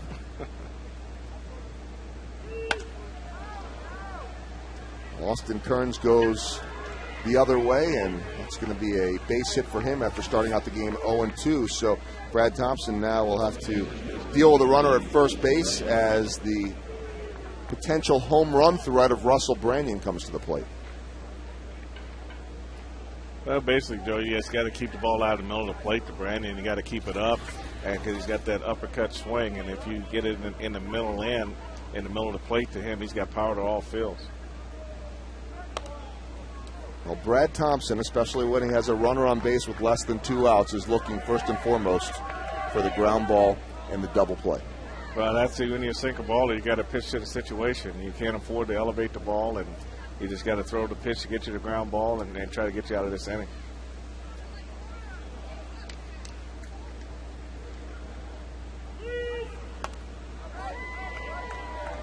Thompson quickly ahead, 0-2 on the count to Russell Branyan, who came into this series homerless, left last night with 2 home runs going deep against Brian Bannister and Joaquin Soria. But right now, 0-2, Joel, he's got to make a quality pitch here, and he's got to make a pitch and keep it out of the center of the plate and just try to get him to roll over on something. This is where you got to really make the pitch and kind of close this hitter out. Well, he did not close him out, and that ball at 0-2 on the count is long gone. And Russell Branyan, for the third time this series and the third time in 2 nights, goes deep. That is not what Trey Hillman was looking for, as he can only hang his head. Frustrating no matter what. On an 0-2 count, Frank, and you're talking about putting him away, Brad Thompson does not do it. Well, 0-2 count is a waste pitch for the pitcher. He doesn't have to throw a strike down the middle of the plate. And when you look at how Brad Thompson went about pitching to Branyan, you can see the first pitch was on the inside corner and held him there. And then the next 2 pitches right in the center of the plate. This ball was supposed to be inside off the plate, and he left it on the plate, and Branyan, with his power, parked it deep in the right field. A game that the Royals had every opportunity to get back in coming out here, and it's not over, but from 2-0 to 4-0, just like that, and on an 0-2 count, absolutely stings. Well, I mean, Trey Hillman, I mean, you saw that he just put his head down because, I mean, he's seen this so many times where the pitchers haven't been able to go out and make the pitch in the right situation, and I think that's what frustrates him more than anything else. And you know, 0-2 home run is just really an inexcusable pitch at this level. And that's been a problem for a lot of guys, Frank. It hasn't just been Brad Thompson, but it seemed, we talked about it earlier in the game, that for whatever reason, guys have really struggled on that 0-2 count. Johnny Peralta's going to ground to Unieski Betancourt. Billy's got to stretch a little bit, but is able to pull it in, and that's the second out. But my, oh my, you get to where you want to go, and just like that, with a ball over the middle of the plate against a guy that can do that quickly, and you're in a 4-0 hole. I mean, to get a guy 0-2, he's not supposed to be that comfortable. I mean, you're not supposed to let him have a swing like that on 0-2. You got a lot of ways you can go. You can throw something down underneath the swing to his back leg. You can go up and away, up and in, but anywhere but down the middle of 0-2. Well, Mark Grudzelanek is now the hitter, and he has scored already in this game. Single back in what was the last inning, well over an hour ago at this point, but he was part of that 5th inning with Peralta and Grudzelanek leading off with singles. That was a pitch that Brad Thompson was looking for, but he gives up 2 runs on the home run. Not happy, 4-0 Indians.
Replay returns with an all-new season. 2 high school hockey teams from 1999 reunite 11 years later in Hockeytown. Follow the journey of Catholic Central versus Trenton. ReplayTheSeries.com. Aaron Laffey is the new pitcher in this game, his 14th appearance of the season. No decisions yet for him. Does have 4 holds and a nice 2.70 ERA. Opponents batting .266 against, and the strikeout to walk ratio certainly, just right at 1. So some good numbers out there, some not as good, but the Royals need to find a way, whoever it is out there, Frank, to get a little something going and then finish it. Get some guys on and find a way to get them in. Well, I think confidence is made. I always say the tone of the game, a lot of times it's set in the first 2 innings, and the Royals had an opportunity to get on the board early and create some confidence not only for their offense but also for Kyle Davies. And it was a struggle, to get that done before Cleveland pushed 2 runs across in the 5th inning.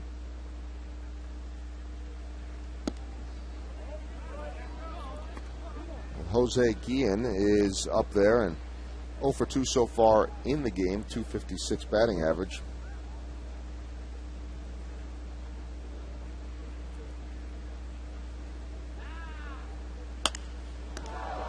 Broken bat right back to Aaron Laffey, lobs it over to Russell Baronian at first base for an easy first out. Well, you take a look at the first pitch, the second pitch right in the middle, the second pitch way outside, but then he just cuts his ball right in on his hand, and he just a little bit late on this, and this bat just breaks right in half. And that means he just hit the guy right above the trademark on the hands, and that was an excellent pitch by Laffey.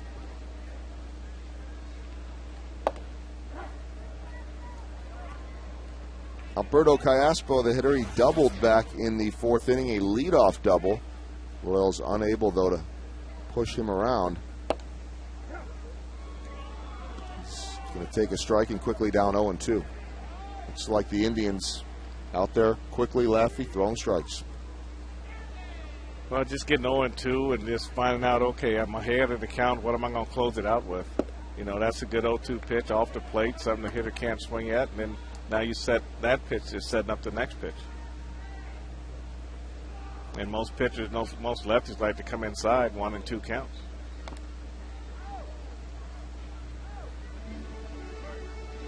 Callaspo stays alive, and at this point, Frank, get guys on base. That's the first thing. Royals have done that well, and then see if they can make something happen. Well, they just can't get dejected. When you're down by 2 and then right out of the chute, Brandon hits a 2-run homer, that can put you in a funk right there mentally. So you just got to mainly just maintain your focus. Know you've got a lot of game left and just try to chip away.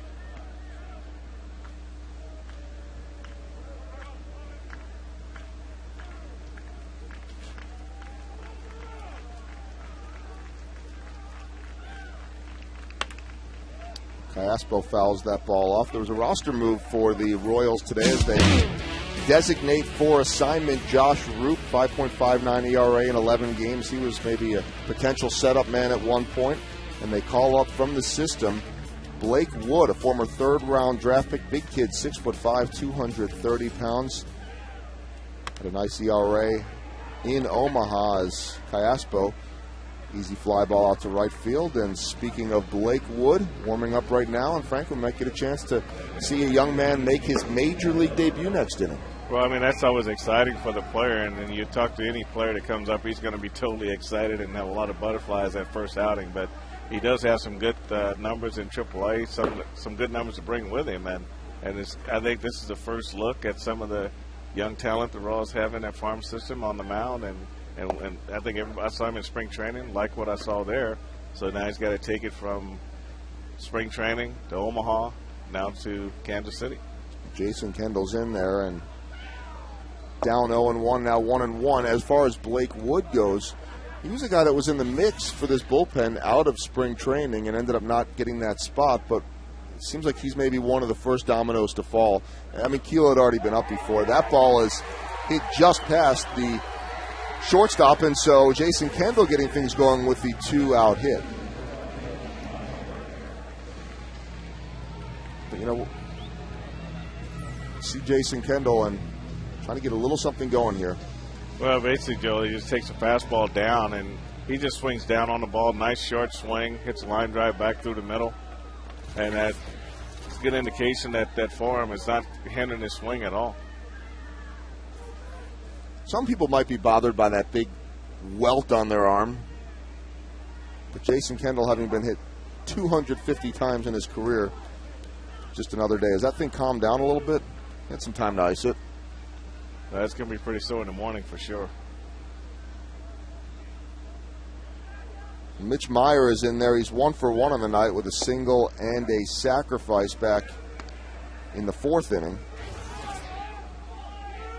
Mitch's average up to 258 on the season.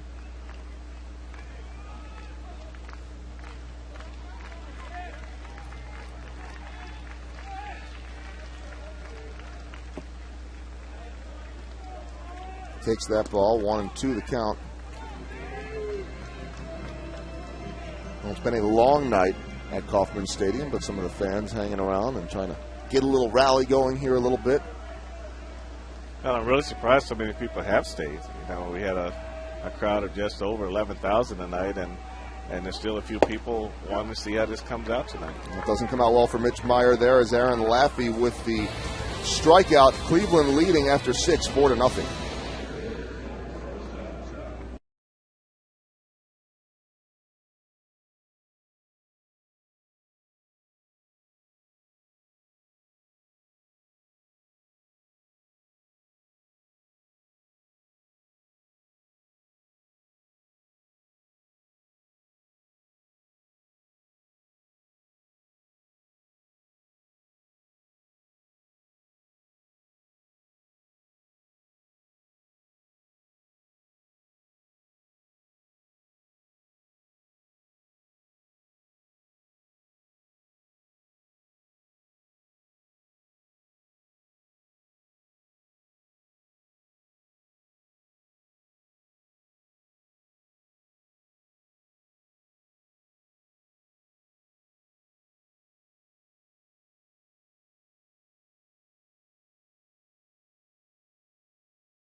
Wireless, all the offense coming from Asdrubal Cabrera and Russell Branyan adding a 2-run home run in the last inning. Runners in scoring position, certainly a story. The Indians 1 for 3, but the Royals again struggling in that department. 0 for 5 so far on the night. And making his major league debut, Blake Wood, who had 12 games at AAA, was 2-1 with a 2.16 ERA. Frank, it's always exciting to see a young man make his major league debut, and this is someone that the Royals have been following for quite a while in their system, and somebody that they were hoping could contribute eventually at the big league level. Well, you're right. I mean, this is one of their homegrown guys, and I think this is some of the optimism that Royal fans and the Royals organization have in their pitching in the minor league system, and to be able to get Blake Wood here so soon, I think it really helped him to go to Omaha and work down there before he came here. But it's nice to be able to get a good look at it. First pitch coming in, he might not be amped up at all, is he? 96 miles an hour, but he does throw hard as well. Well, I'm sure he's pumped up, and I'm sure he's feeling a lot of butterflies. But usually after that first pitch and that first hitter, you kind of settle down a little bit. Blake Wood is a Georgia kid. All-county selection in 2003, and then played a few seasons at Georgia Tech, where he was a second-team All-ACC. A little bit wild here in the first batter that he is facing, Mike Redmond, and 3-0 count. Hey, you don't want to overthrow in these situations, Joe, but like you said, this is first outing. His fastball's got a lot of movement to it, and it's a good sinker. So just throwing that first strike might be the tonic for him, but just towing that mound in the major leagues for the first time, you got a lot of things going through your mind, and that first ground ball and first out. And there is that first ground ball in the first out, and so one retired for Blake Wood.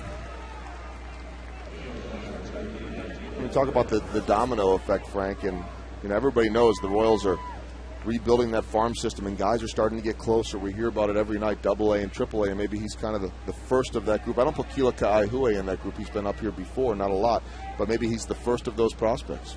Well, when Dayton Moore first came, Joel, one of his plans were to really rebuild the minor leagues, stockpile the minor leagues, especially from a lower level up, and so you don't have to worry so much once you get your guys feeding yourself through your system. You don't have to worry about going out to the free agent market and spending a lot of money for guys who are here for 1 year and leaving. So you don't really run into that problem. So, so before you look at the draft choices that they've made since he's been here and the type of arms they have in their minor league system, and you can say they're well on their way. Well, second straight batter that Blake Wood has fallen behind 3-0, and definitely a lot of life on that fastball, that's for sure. Well, he's definitely got life, and just it's one of these games where it's good to come out and work. Even though the Royals aren't out of this game, it's a good game for him to come in because something's on the line. It's not like you're coming into a game where the Royals are losing by 10 or winning by 10. As Drupal Cabrera was looking for the base on balls, but Mike DeMuro says, come on back. Well, when you look at the movement on this fastball, you can see that he's working the bottom of the zone. You can see that his ball is sinking, and I think that DeMuro, right now, he's trying to focus in on what he does best. As Drupal Cabrera is going to get his second hit of the game, second single, and he's on base with one out. So a 2-for-4 night so far for Cabrera, who knocked in the Indians' first 2 runs back in the 5th inning.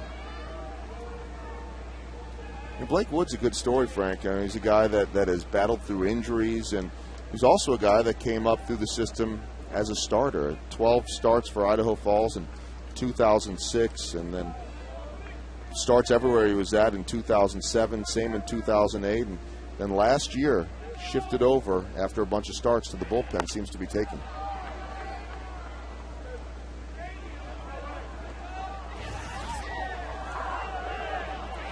I think a lot of times when you find guys, Joel, that have those power arms, and you look at them as starters, then one of the things as starters that maybe your organization will look at for saying maybe he'll be better out of the pen would be maybe his pitch count, how high his pitch count rises, how many deep counts he goes into as a starter, and I think those things sort of translate into, well, maybe he would be better out of the bullpen. Rich Gossage, when he was a starter, by the 4th inning, he was always out of the game with a whole bunch of pitches, and they moved him to the bullpen, and you know the story there.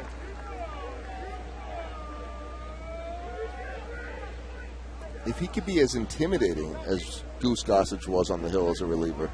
Well, he's got to grow a big old Yosemite Sam mustache. He's got to let his hair grow wild, and he's got to have that crazy delivery that the Goose had. And that appearance like you're going to kill somebody. Well, you got to have the mental toughness too, and Rich Gossage. It was just no doubt about his mental toughness. I mean, he was there to win, and he claimed everything at the plate he wanted to claim. Grady Sizemore is 1 for 3 on the night. Also was caught stealing back in the 3rd after singling.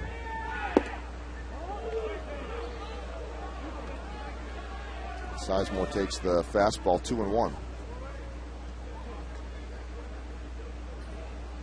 Well, we'll see over the course of time whether this move to the bullpen was a good one, but it's no secret the Royals need help in the bullpen, and if they can find some of their own homegrown talent to do it, that's obviously a step in the right direction. Well, Joe, that was part of the reason Alex Gordon was shifted from third base to the outfield, because that's another area that the Royals are trying to develop and try to get some offense in the outfield also. So I think the Royals are taking some smart steps and trying to fill some holes that may develop here in the near future. And if Alex can get his back going, and if he's playing left field, taking the left field as well as Rusty Kunsei is, then I think that's going to be a plus for the Royals down the road too. Ground ball to second base. Avila's going to put on the tag, throw over to first, gets him for the double play. Royals and Blake Wood get out of the top of the 7th. Mike Avilas, not a bad job by him. We'll see him coming up in the bottom of the 7th.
Major League inning. Our defensive play of the game is brought to you by the Home Depot, doing more on defense, and Blake Wood getting the double play to get out of the inning. And nice job by Mike Aviles, Frank. Well, he did what he did best. He got his ground ball. Mike comes in and traps the ball to his backhand side, makes the tag, and completes a double play on Sizemore at first base. Well, we'll see Mike Aviles coming up in this inning as Unieski Betancourt to lead things off. That'll be a nice feeling for Blake Wood, especially because those first two batters he had in 3-0 counts, and he ends up getting out of that inning 1-2-3. Well, I can only say one thing about that inning for Blake Wood. It will be an inning to remember. Yes. So 20 years from now when you say, do you remember who hit that double play in the second inning? And like so many baseball players years later, he may remember every detail or he may remember nothing. And he'll remember who gave up his first hit to, and all they should remember those. They remember all those things. It's the games after that a lot of people forget. Some remember every detail, some don't. I've looked up a few things for you, Frank. And then you got to think about that first time you walk up that hill out there and things like that. Well, Unieski Betancourt takes a very important leadoff walk to start off the inning, and something that certainly doesn't happen a whole lot. Unieski's fourth walk of the season. Had a 2-walk game back on that last road trip, but nobody's going to argue with a leadoff walk down 4-0 right now.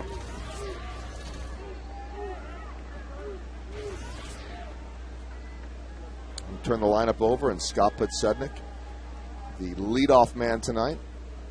What have you thought so far about this change in lineup 1-2-3 at the top? Podsednik, Aviles, DeJesus. I like it. I mean, I really thought that that's the way it was going to be coming out of spring training, and I think it was more David success in the number one spot that really changed things. And that's a double play ball, 4-6-3, and just like that, Scott Podsednik rounds into the double plays, 2 for 4 on the night. Betancourt erased quickly. Now the Royals down to 2 outs, and Mike Aviles coming up.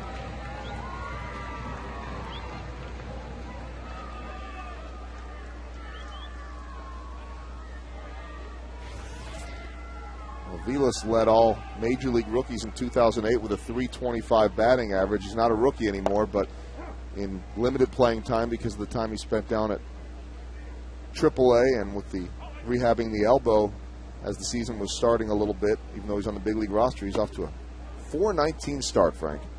Well, he just worked his way back in there, hit his way into the lineup, actually, and he came back from AAA, and he swung the bat well, and he made Trey Hillman and the Royal staff, he made them make a decision, and then you make it by getting base hits, and that's what Mitch Meyer did toward the end of last season and in the spring training, and he's making the most of his opportunity to play with Ankiel out with the quad. So I mean, this is what they're supposed to do as what do you call reserve players, and that you just make it hard. You try to fight your way in the lineup every day. Aviles takes 2-2 the count, and what started off as Getz is your second baseman, and Betancourt's your shortstop, and Aviles has to work his way in has become. Aviles is going to be in there in one of those spots, and maybe it's Betancourt, maybe it's Getz. And again, Mike Aviles with a multi-hit night. He is 2 for 4 on the night and just keeps on finding ways to get hits. Well, he just really doesn't try to do too much at the plate. I mean, he basically just waits on his slider to come into his bat, and he rifles it out in the right center field. I mean, he doesn't try to pull it like a lot of guys do. He got inside of it. And then he just basically followed the ball. You can see it's just eye-hand coordination right there, right through the ball. And a lot of hitters would roll over on that ball and hit a ground ball, but he stayed through it. David DeJesus now the batter, and batting in the 3-hole tonight. He has a walk and a sacrifice, grounded out the last time out. And now, and we talked yesterday about the slugging percentage that he had in the leadoff role. They could use some of that slugging percentage, as Trey says, that slug right now. Well, I mean, David had an opportunity in the first to swing away, but he opted to move the runners along and try to get something on the board. And he recognizes right now he's probably not swinging the bat quite as well as he wants to. So he did what he thought he could do to help the ball club, and that was advanced runners. But you talk about the change in the lineup. So far tonight it's worked. I mean, Pasetnik's he's been on the first 2 times. He was in score position twice, and the remainder of the lineup didn't really get the job done for him. But I think the lineup right now best suits the Royals because of Pasetnik's on-base percentage, his ability to steal base, and be in scoring position in the first inning. 0 for 4 in the series, but he does have 2 walks and a sacrifice. Takes that pitch for a strike. Well, we saw Blake Wood last inning. Will we see him come out for one more, at least a little more? I think we will, and then Dusty Hughes is starting to warm up as well. De Jesus takes a big walk, and he'll set the table for Billy Butler. Billy's 0 for 2 on the night, does have a walk, but still probably looking to make amends for a first inning, first swing pop-up with runners on second and third. Well, this is where your number 3 hitter comes through for you. I mean, Billy's swinging the bat well, and he showed a little impatience with runner in score position, back in the first inning. But I think that you got a right-handed hitter, you got a left-handed pitcher, and this is a good opportunity for the Royals to get back in this ballgame. Not going to have a left-handed pitcher, though, for too much longer, as Manny Acta is going to come out there and get Chris Perez from the bullpen. Chevrolet call to the bullpen. Chris Perez, who was the closer at some point for the Indians as Kerry Wood was hurt, will be coming into the game. We'll tell you more about him when we come back.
Pitching change as Chris Perez comes in, former top prospect for the St. Louis Cardinals, who was involved in the Mark DeRosa trade, as DeRosa last year going over to St. Louis. Frank, a guy that was in the closer's role early on for the Indians while Kerry Wood was on the disabled list. Well, when you look at his numbers, the 2.61 ERA kind of stands out. It's almost a hit an inning, so as a reliever, that's kind of worried about that a little bit. On an opening day roster for the first time in his career this year, and hasn't given up an earned run in his last 9 appearances. But Billy Butler has done well against him in a small sample size, 2 for 3 with a home run.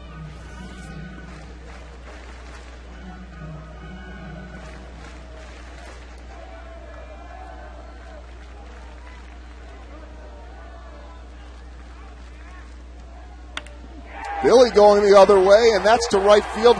Dave Owen is going to hold up Mike Aviles, and so base is loaded. Jose Guillen coming up as the potential tying run. Well, that's unfortunate. Billy hit that ball too hard, and Chu has a great throwing off from right field, and that would have been a tough run to score right there. So Dave Owen's smart to hold him up, but Billy went back to being Billy. He got the ball out over the plate, didn't try to do too much with it, and stayed behind it, and just hit a rifle. You see his eyes right on that ball. I mean, you talk about seeing the ball hit the bat. I have to think he saw it right there. I mean, how many times have you told kids, keep your eye on the ball. He was locked in. And you see where Chu made a nice one-hop throw to the plate, so that would have been a dead duck at the plate right there. Jose Guillen takes first pitch, a fastball for a ball, 1-0.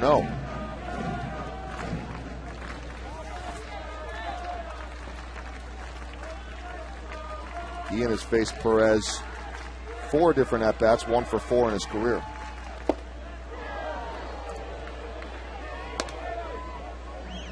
Well, Jose's definitely tried to tie the ball game up on that swing there, but when he swings that hard, he kind of loses sight of the ball, and the bat kind of drags a little bit, and that 90-plus fastball kind of jumps right by his bat. So just get a little body out of it, use his hands a little bit more, stay in the right center field. He usually has a lot more success. Swinging again hard on the 97-mile-an-hour fastball. But when you overswing, just take a look at the head. It's on the ball, but then when the ball goes by, then you're looking straight out at the pitcher, and you don't see the ball as it goes by. It's the 7th inning of the game. 4th time the Royals have had runners in scoring position. Can they make it happen this time? No. Jose Guillen strikes out, strands 3. Indians still lead 4-0 after 7.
Light moment of greatness tonight.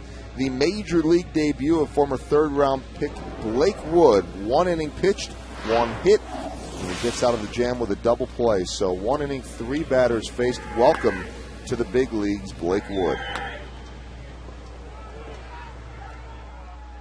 So Blake Wood could sit back now and relax after probably a busy travel day, as Omaha was out in Reno. Our Chevy call to the bullpen takes a look at another former Royal, Dusty Hughes, on the mound for the Royals here in the top of the 8th. Yeah, Blake Wood will always remember his first start. He gave up his first hit, got his first ground ball, got his first ground ball double play. So that's what he's here, sink a ball, and he had a lot of success in his first outing. Sitting next to trainer Nick Kenny, and Blake Wood now can observe as Dusty Hughes is in the first. I'll face a pair of lefties as Shin-Soo Choo and Travis Hafner do up to start the inning.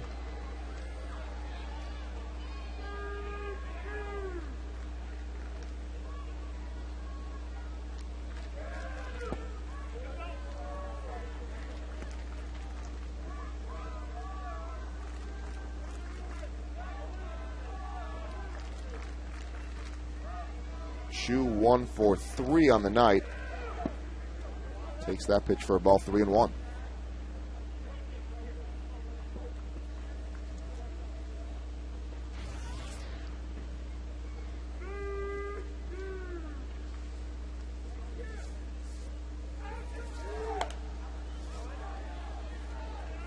Well, like so many guys, Frank, in the bullpen, one of the issues for Dusty, who's done a nice job in certain spots against lefties, some of the guys like Mauer and Morneau, but then in other spots, walks. And he's got 7 walks and 6 strikeouts. That's certainly a trend that most, not everybody, but most guys in the bullpen have fallen into.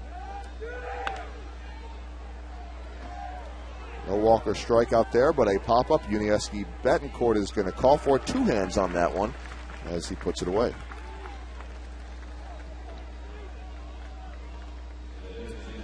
And a reminder that coming up after this long game, we will keep on going with Boulevard Royals Live. Paul Splittorff is anxiously getting ready. I will join him out there at Rivals. We will have highlights, reaction, and much more coming up on Boulevard Royals Live from Rivals. And that's not split. Well, I was going to say this game has taken a while, but I don't think he aged that much during the course of this game. I mean, it's only been, 4 hours? Split, is that you?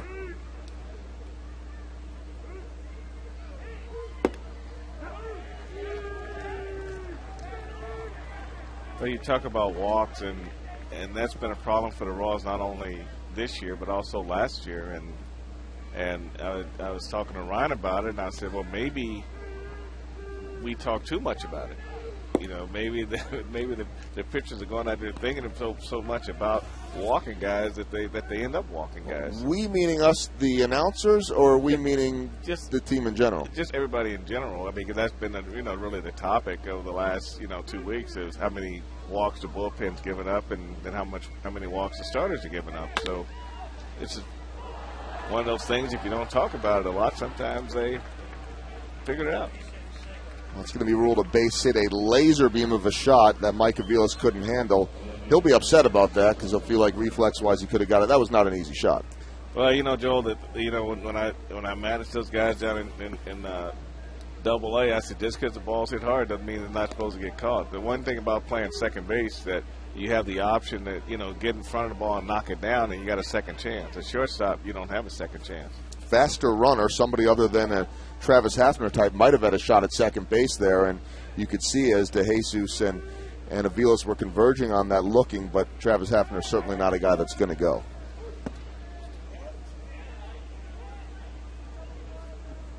Austin Kearns steps to the plate. He is 1 for 3 on the night, scored a run back in the 6th inning.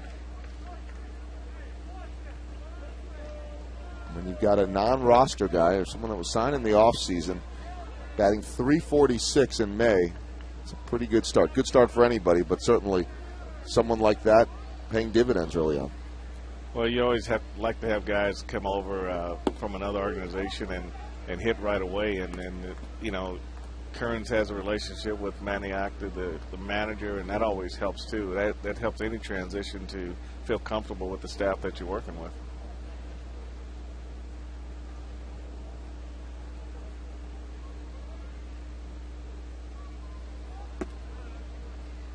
Kearns holds off, and now Dusty Hughes down in the count 3-0, and certainly don't want to start to get some things going here again, Frank. I mean, the Royals, all right, it's 4-0. They've got some work to do. Don't want to make it worse here. Try to at least have a couple more cracks of getting back in this thing. Right, they're definitely still in the ballgame right now. As you saw last inning, one big hit, they've been right there. So you just don't want to let this game get away from you here in the late innings.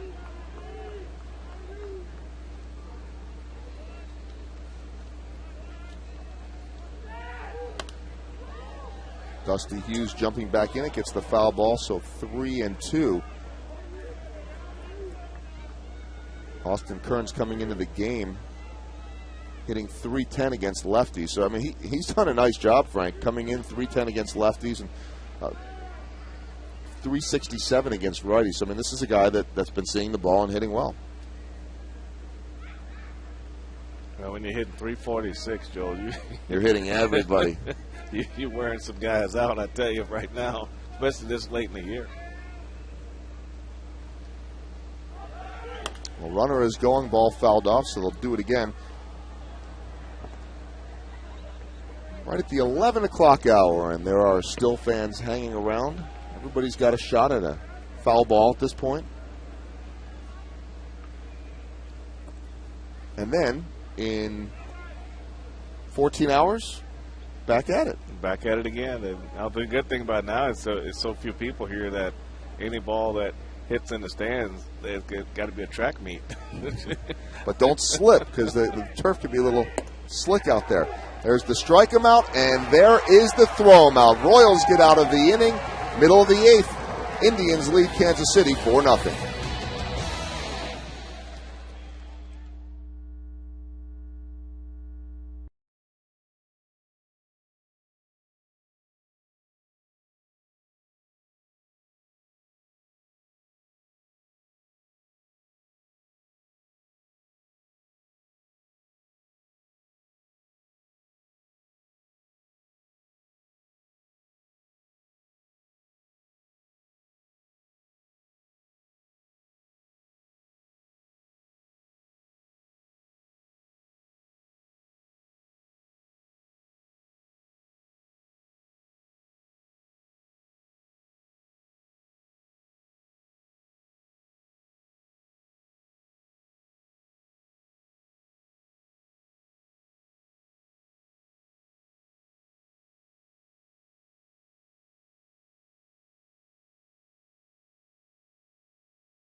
A part of our Chevy play of the game, as he has the strike him out, throw him out. Second runner he threw out tonight, and this one Kern strikes out. And easy target over there, as Travis Hafner, not exactly known for his speed. And so Jason Kendall, he's not going to lead off, but he's on deck. Because I'm told that's the way it works in baseball, right? Strike him out, throw him out, and then you're up second the next Yeah, game. usually after a great play, Second. you lead off. It's usually the great throw or the diving catch, and then you lead off and you hit a home run. But when you strike him out, throw him out, He's he's second. Okay. Is that an unwritten rule of baseball or just an unwritten occurrence? I just heard that one. Me too. I think we were hearing from the same source. Castro takes the 96-mile-an-hour fastball down low, 2-1. And the small chorus of Royals fans cheering "Let's go Royals." Castro lifts that ball to left center field. Sizemore on the run. It's going to fall, and Castro's got his second double of the game. He led off the 4th with a double, now leads off the 8th with a double.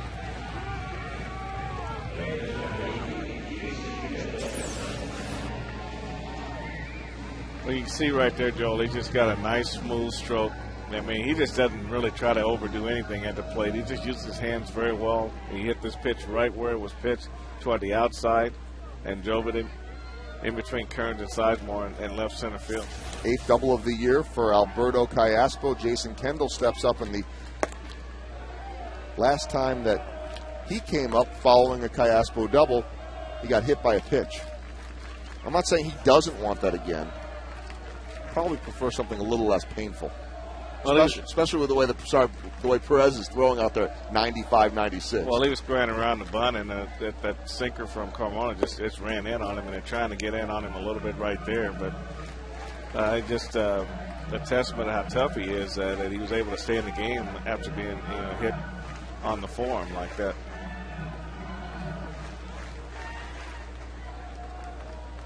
When you go back to Alberto Castro, the one thing I really like about him is, you see some guys that when they throw hard like Perez, then hitters try to swing harder.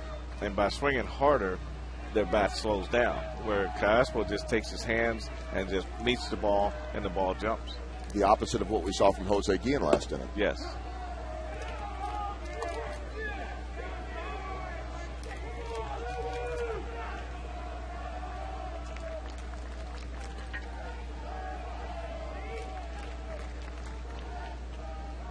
Chris Perez set the deal, and Kendall fouls it off. Who do you think's tougher here? You got the guy throwing 95-96 with the beard and the long mop of hair, which is matted down in the back there with the hat, or Jason Kendall with the tattoos, the veteran, been hit by a pitch, the 250th time of his career, looks like he's not going to put up with anything. I'll let you know after this at bat. I'm going Kendall, regardless of the at-bat. I'm not going to tell Jason Kendall that Chris Perez is tougher, but Chris Perez does win that battle as Kendall strikes out. Won't be happy with that. But Chris Perez, he's no secret. He's going out there and throwing heat. Well, he does have a very live arm. Ball really moves a lot, and Jason did a pretty good job fighting him off, but he just got the ball in that little window up and in where it looks good to the right-handed hitters, but they just can't get on top of it.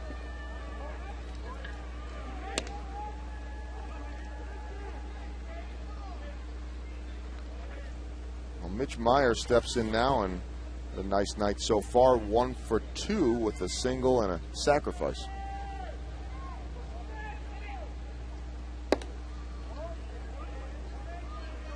That was one area there where Cosmo leads off with a double, and you know, the second time he led up with a double, Kendall was hit by a pitch the last time, and this time he leads up with a double, and he's not advanced to third. So all those things, even though you're down by 4 runs, you're still in the game. They do mean a lot to continue to play the fundamental game.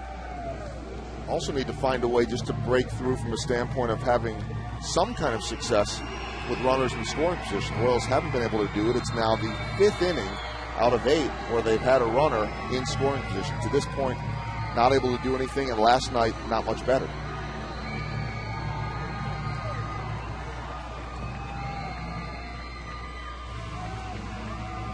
Redmond's going to go out. Quick visit with Perez, who has looked good, but at the same time, it seems like, Frank, as the Royals have been patient at certain times, he's been just a little bit out of the strike zone, don't necessarily need to chase. Well, usually up out of the zone is where most of those guys that throw hard like he does, and you know, just runs away from the ball, and sometimes trying to overthrow, you lose command. Well, Yuniesky Betancourt is going to come up and bat here. Manny Acta looking on, and as Tony Sipp warming up in his bullpen. Trey Hillman is going to go with Betancourt in this situation with runners at first and second. Kyle Farnsworth getting up in the Royals bullpen, and Trey perhaps thinking Kila Ka'aihue, who would be a possibility in this situation against the righty, maybe thinking Manny Acta would counter with Tony Sipp. Well, I mean, that's always a decision that the managers have to make, Joel, and a lot of times they've got all the numbers, they know what Keela does against lefties, and so they play the percentages most of the time.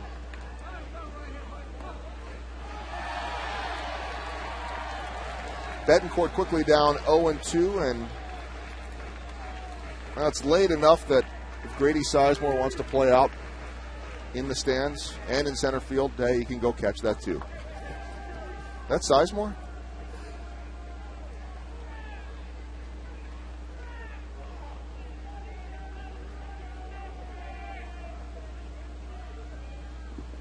Yuniesky Betancourt chases a ball down and in the dirt for a strikeout. Not a good at bat at all for Betancourt, who has struggled at the plate tonight, minus the walk last inning.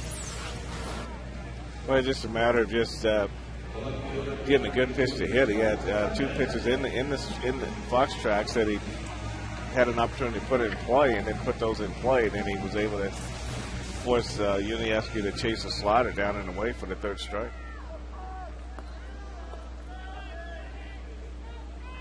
Scott Podsednik will come to the plate for the 5th time tonight as the leadoff hitter. First 2 times, good results. Last 2, he grounded out to first and then a double play in the 7th.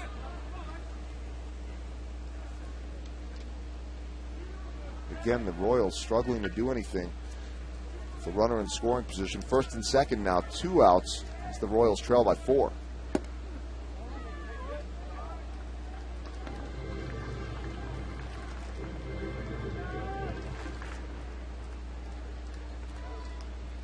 we've hit the official 4-hour mark of the game.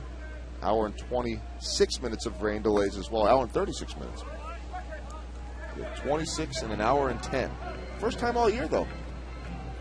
Yeah, we've been on the road. Well, they've had a lot of rain while we were on the road. But they do have rain on the road, too, right? But they had beautiful weather on the road. Texas Was Tampa. nice. Tampa was, and inside the weather was pretty good in the dome at the Tropicana Field. Chicago was a little cool the third game, but for the most part, it was nice there, too. Minnesota was beautiful in early April, mid-April.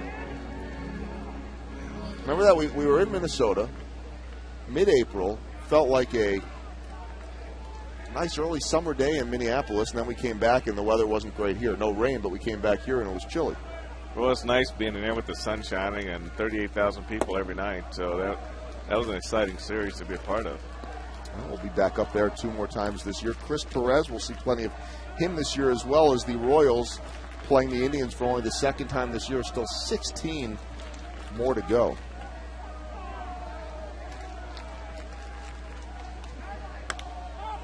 Podsednik is going to pop that one up to shortstop.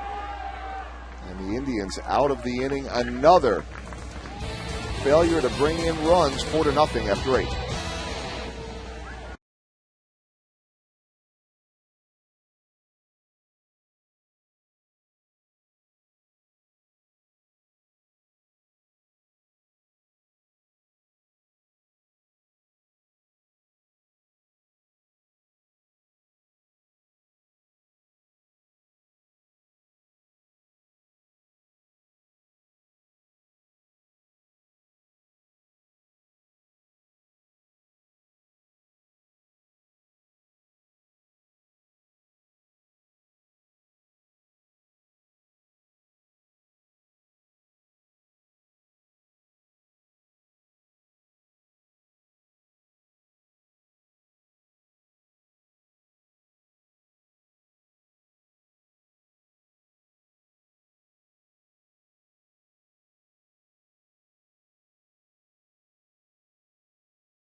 Possible. And by Thoroughbred Ford. The best deals on new Ford F-150s are at Thoroughbred Ford.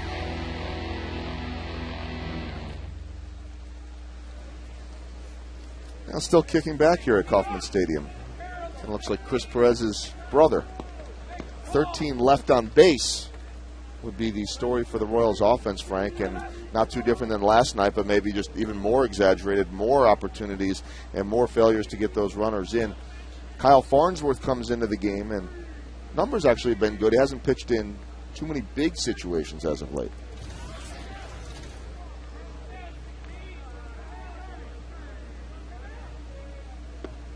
He will face Russell Branyan, who we knew this before tonight. We've seen it in the past and certainly saw it tonight. One quick swing of the bat, and he can go deep. And like last night, at a meaningless point at last night's game, hit his second home run, not off Joakim Soria, and Farnsworth will try to keep him in the park here. Well, he's some kind of strong, and occasionally he'll develop back problems, and that'll put him on the shelf for a little while. But when he's healthy and he's getting his pitch, and he squares it up, it's going to go somewhere. Somewhere far. Branyan is hitting .256 on the year with 3 home runs. All 3 of those home runs have come here against the Royals in this series. Well, you just say unfortunately against the Royals, and You know, you just take advantage of getting ahead of the count. Barehander by Cayaspo, and Billy can't dig it out. Brannion will get on with the base hit. It is ruled a hit. Nice job with Cayaspo barehanding it, unable to complete the play. I mean, this is a tough play here, and you got to get the right grip, and he's full speed, and you just sort of hope your first baseman can pick it out of the dirt for you. But he has to come a long way playing deep for Brannion, and really just gets rid of the ball as quickly as possible. But it was ruled a base hit. No argument from me. You've got 8 gold gloves. A possible double play ball as they get it. Cayaspo to Aviles over to Butler, so gives the hit and takes it away. Well, that's what I like right there. I like those double plays.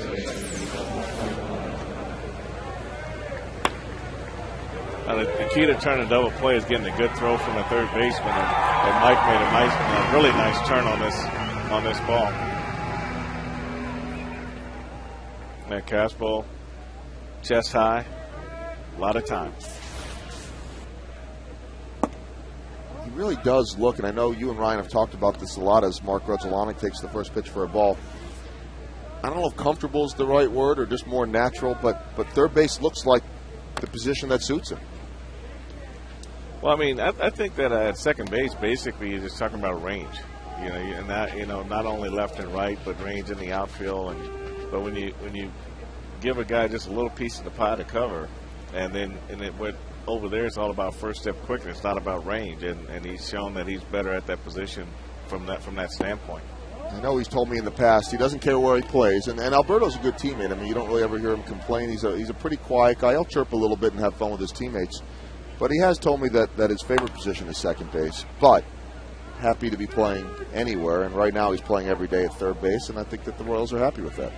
Well, I mean, when I came up, I played a little third base too, and by me being over there, when I got to second base, I said, boy, that third base is too close to the action. I want to be at second base too. Well, I know the way you react to those balls coming up to the booth. Hey, get out of the way. Duck for cover.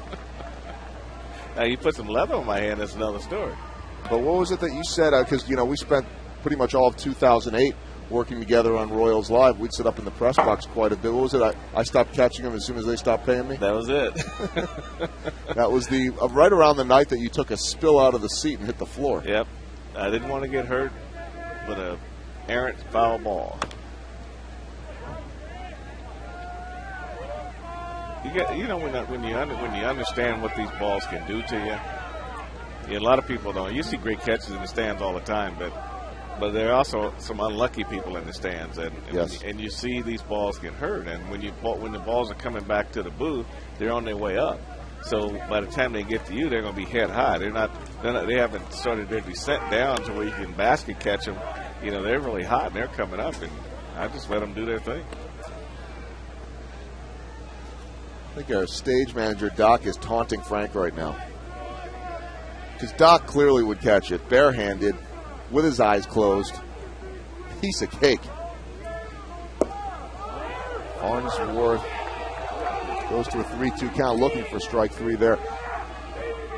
You're right, that ball gets into the crowd so fast, and you and Ryan have talked about it a lot, how scary it can be out there. And, what scares me being down there all the time is just watching as you see so many fans not paying attention. Kids, adults, no matter who they are, men, women, babies. I mean, you see everybody down there, and baseball's a slow-paced game at times. It's a game where you can sit there and talk to somebody else. You can do some other things. Paul Splittorff can pop up into the crowd every now and then. But, on a serious note, and you guys have talked about it, it's scary. I look all the time, and I want to almost jump out of the camera well and tell people, guys, turn around. Look, because it could happen. Yeah, you should never miss a pitch when you come to the game. I mean, that should be rule number 1. It was a long battle, but Mark Grudzelanek wins it, so he gets the 2-out walk, and Rudd on base for the second time tonight. Well, the second time of the night, and it's maybe a little bit easier. There aren't as many people here. Everybody's kind of watching the game, and those that have stayed are watching. But whether it's the cell phone or whatever it might be, there are enough distractions out there. And I think, to me, it scares me with anybody. but when you see the little kids out there. Well, that's the number one reason. They're just kids because they're just so unaware. But, Joel, you look at, we talk about 2-out base hits. We talk about 2 strikes on the hitter and closing the hitters out. I mean, you see so many times we get these first 2 guys out, and then we end up with a walk, and then you got to rally with 2 outs a lot. So that's one area that not only just Royals pitchers, but a lot of pitchers have trouble with, just closing the inning down, getting those first 2, getting out of the inning, and moving on to the next inning. 2-0 count. Jason Kendall's going to go out and talk to Kyle Farnsworth.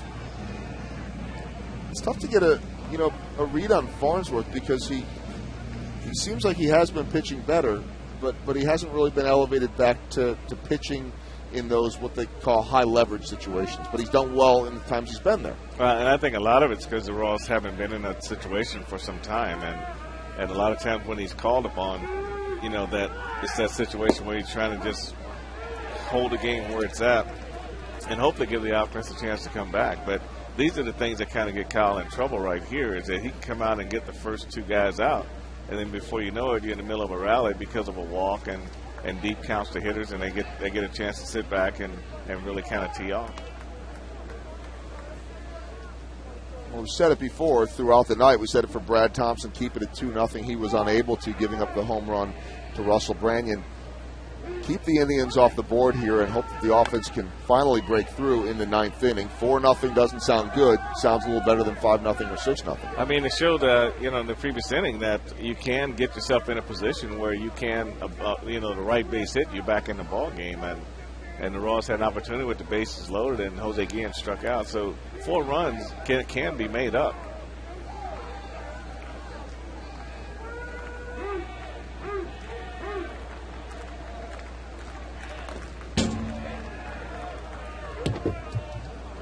Mike Redman swinging at something there. And he's just trying to stay alive. Anything close, he's just trying to put the bat on the ball. And he's a veteran guy, and he knows that approach. Don't leave it on. Don't leave it up to the umpire to make the final call. You make that decision yourself as a hitter. It's all about fouling off the tough pitches and then hoping the pitcher makes a mistake on the next one. The runner is going, and the ball lofted to center as Mitch Meyer tracks it down for the out. One more crack for the Royals as they trail 4-0, middle of the 9th.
The bottom of the 9th, unless the Royals can get things going against Tony Sipp, the new Indians pitcher, his 16th appearance of the year, and the lefty with a 2.08 ERA, going to face Aviles, DeJesus, and Butler.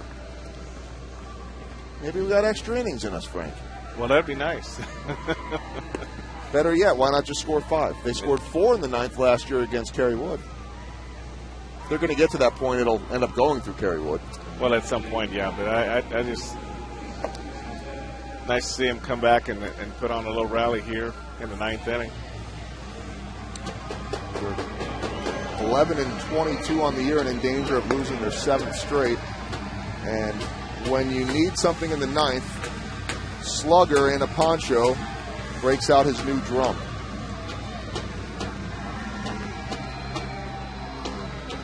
Do you have any mascot drum thoughts? Move down a little bit.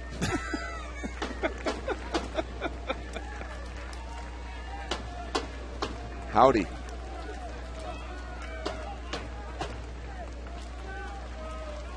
Well, Mike Aviles will try to concentrate through the loud drum beat, taking strike 1 from Tony Sipp.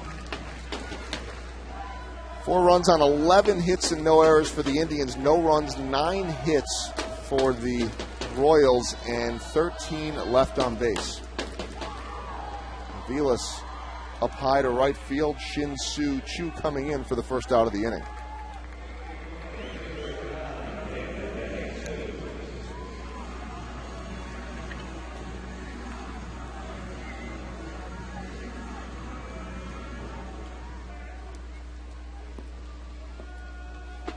Tony Sipp has 1 out in the inning as David DeJesus, who has an 0-for-1 night, batting third. More of a leadoff or a first or second place type of hitter's night in that 3 spot. Well, I think what Dave needs to do is not, I'm not going to say even words about where he hits. Maybe everybody worries about it more than he does. But I think when you go to another position in the lineup, you just basically got to be yourself. I mean, I hit it in every spot in our lineup and didn't change. So just like in the first inning, you got runs at first and second. If you think you're not swinging the bat well, you bunt them in position for the next guy until you can get your stroke together. And then now, when you're swinging well, then you can go ahead and swing away. But I think if you put too much pressure on trying to be a number 3 hitter, a number 4 hitter, then you're coming outside of who you really are. Takes a pitch in there for a strike, 1-2. The Cape guy is still here. I don't know if Chris is still here, but the Cape guy is still here.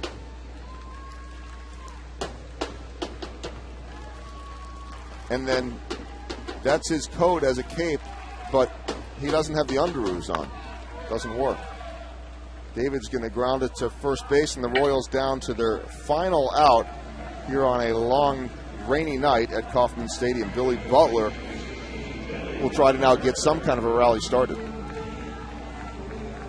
Well, he had a real good at-bat his last time up, Joel, against Perez. He just got a slider out over the plate and drove it to right field. Hit it way too hard for the runner to score for second base, but he did put the Royals in a position that had the bases loaded with Jose Guillen at the plate. Well, when this one's over, I'll let you put a wrap on it, and I'll sprint out to go visit hopefully the real Paul Splitter, if not the guy that was in the crowd. And if he's not out there, I can get the Cape guy or Slugger with his drum or the Cowboy or somebody to do Boulevard Royals Live with me. Or you could come out there too. Billy's going to pop up, and that's going to do it. Grudzielanek pulls it in, and the Indians in well over 4 hours and a couple of rain delays win it. 4-0 is the final. Frank's back after this to wrap it up.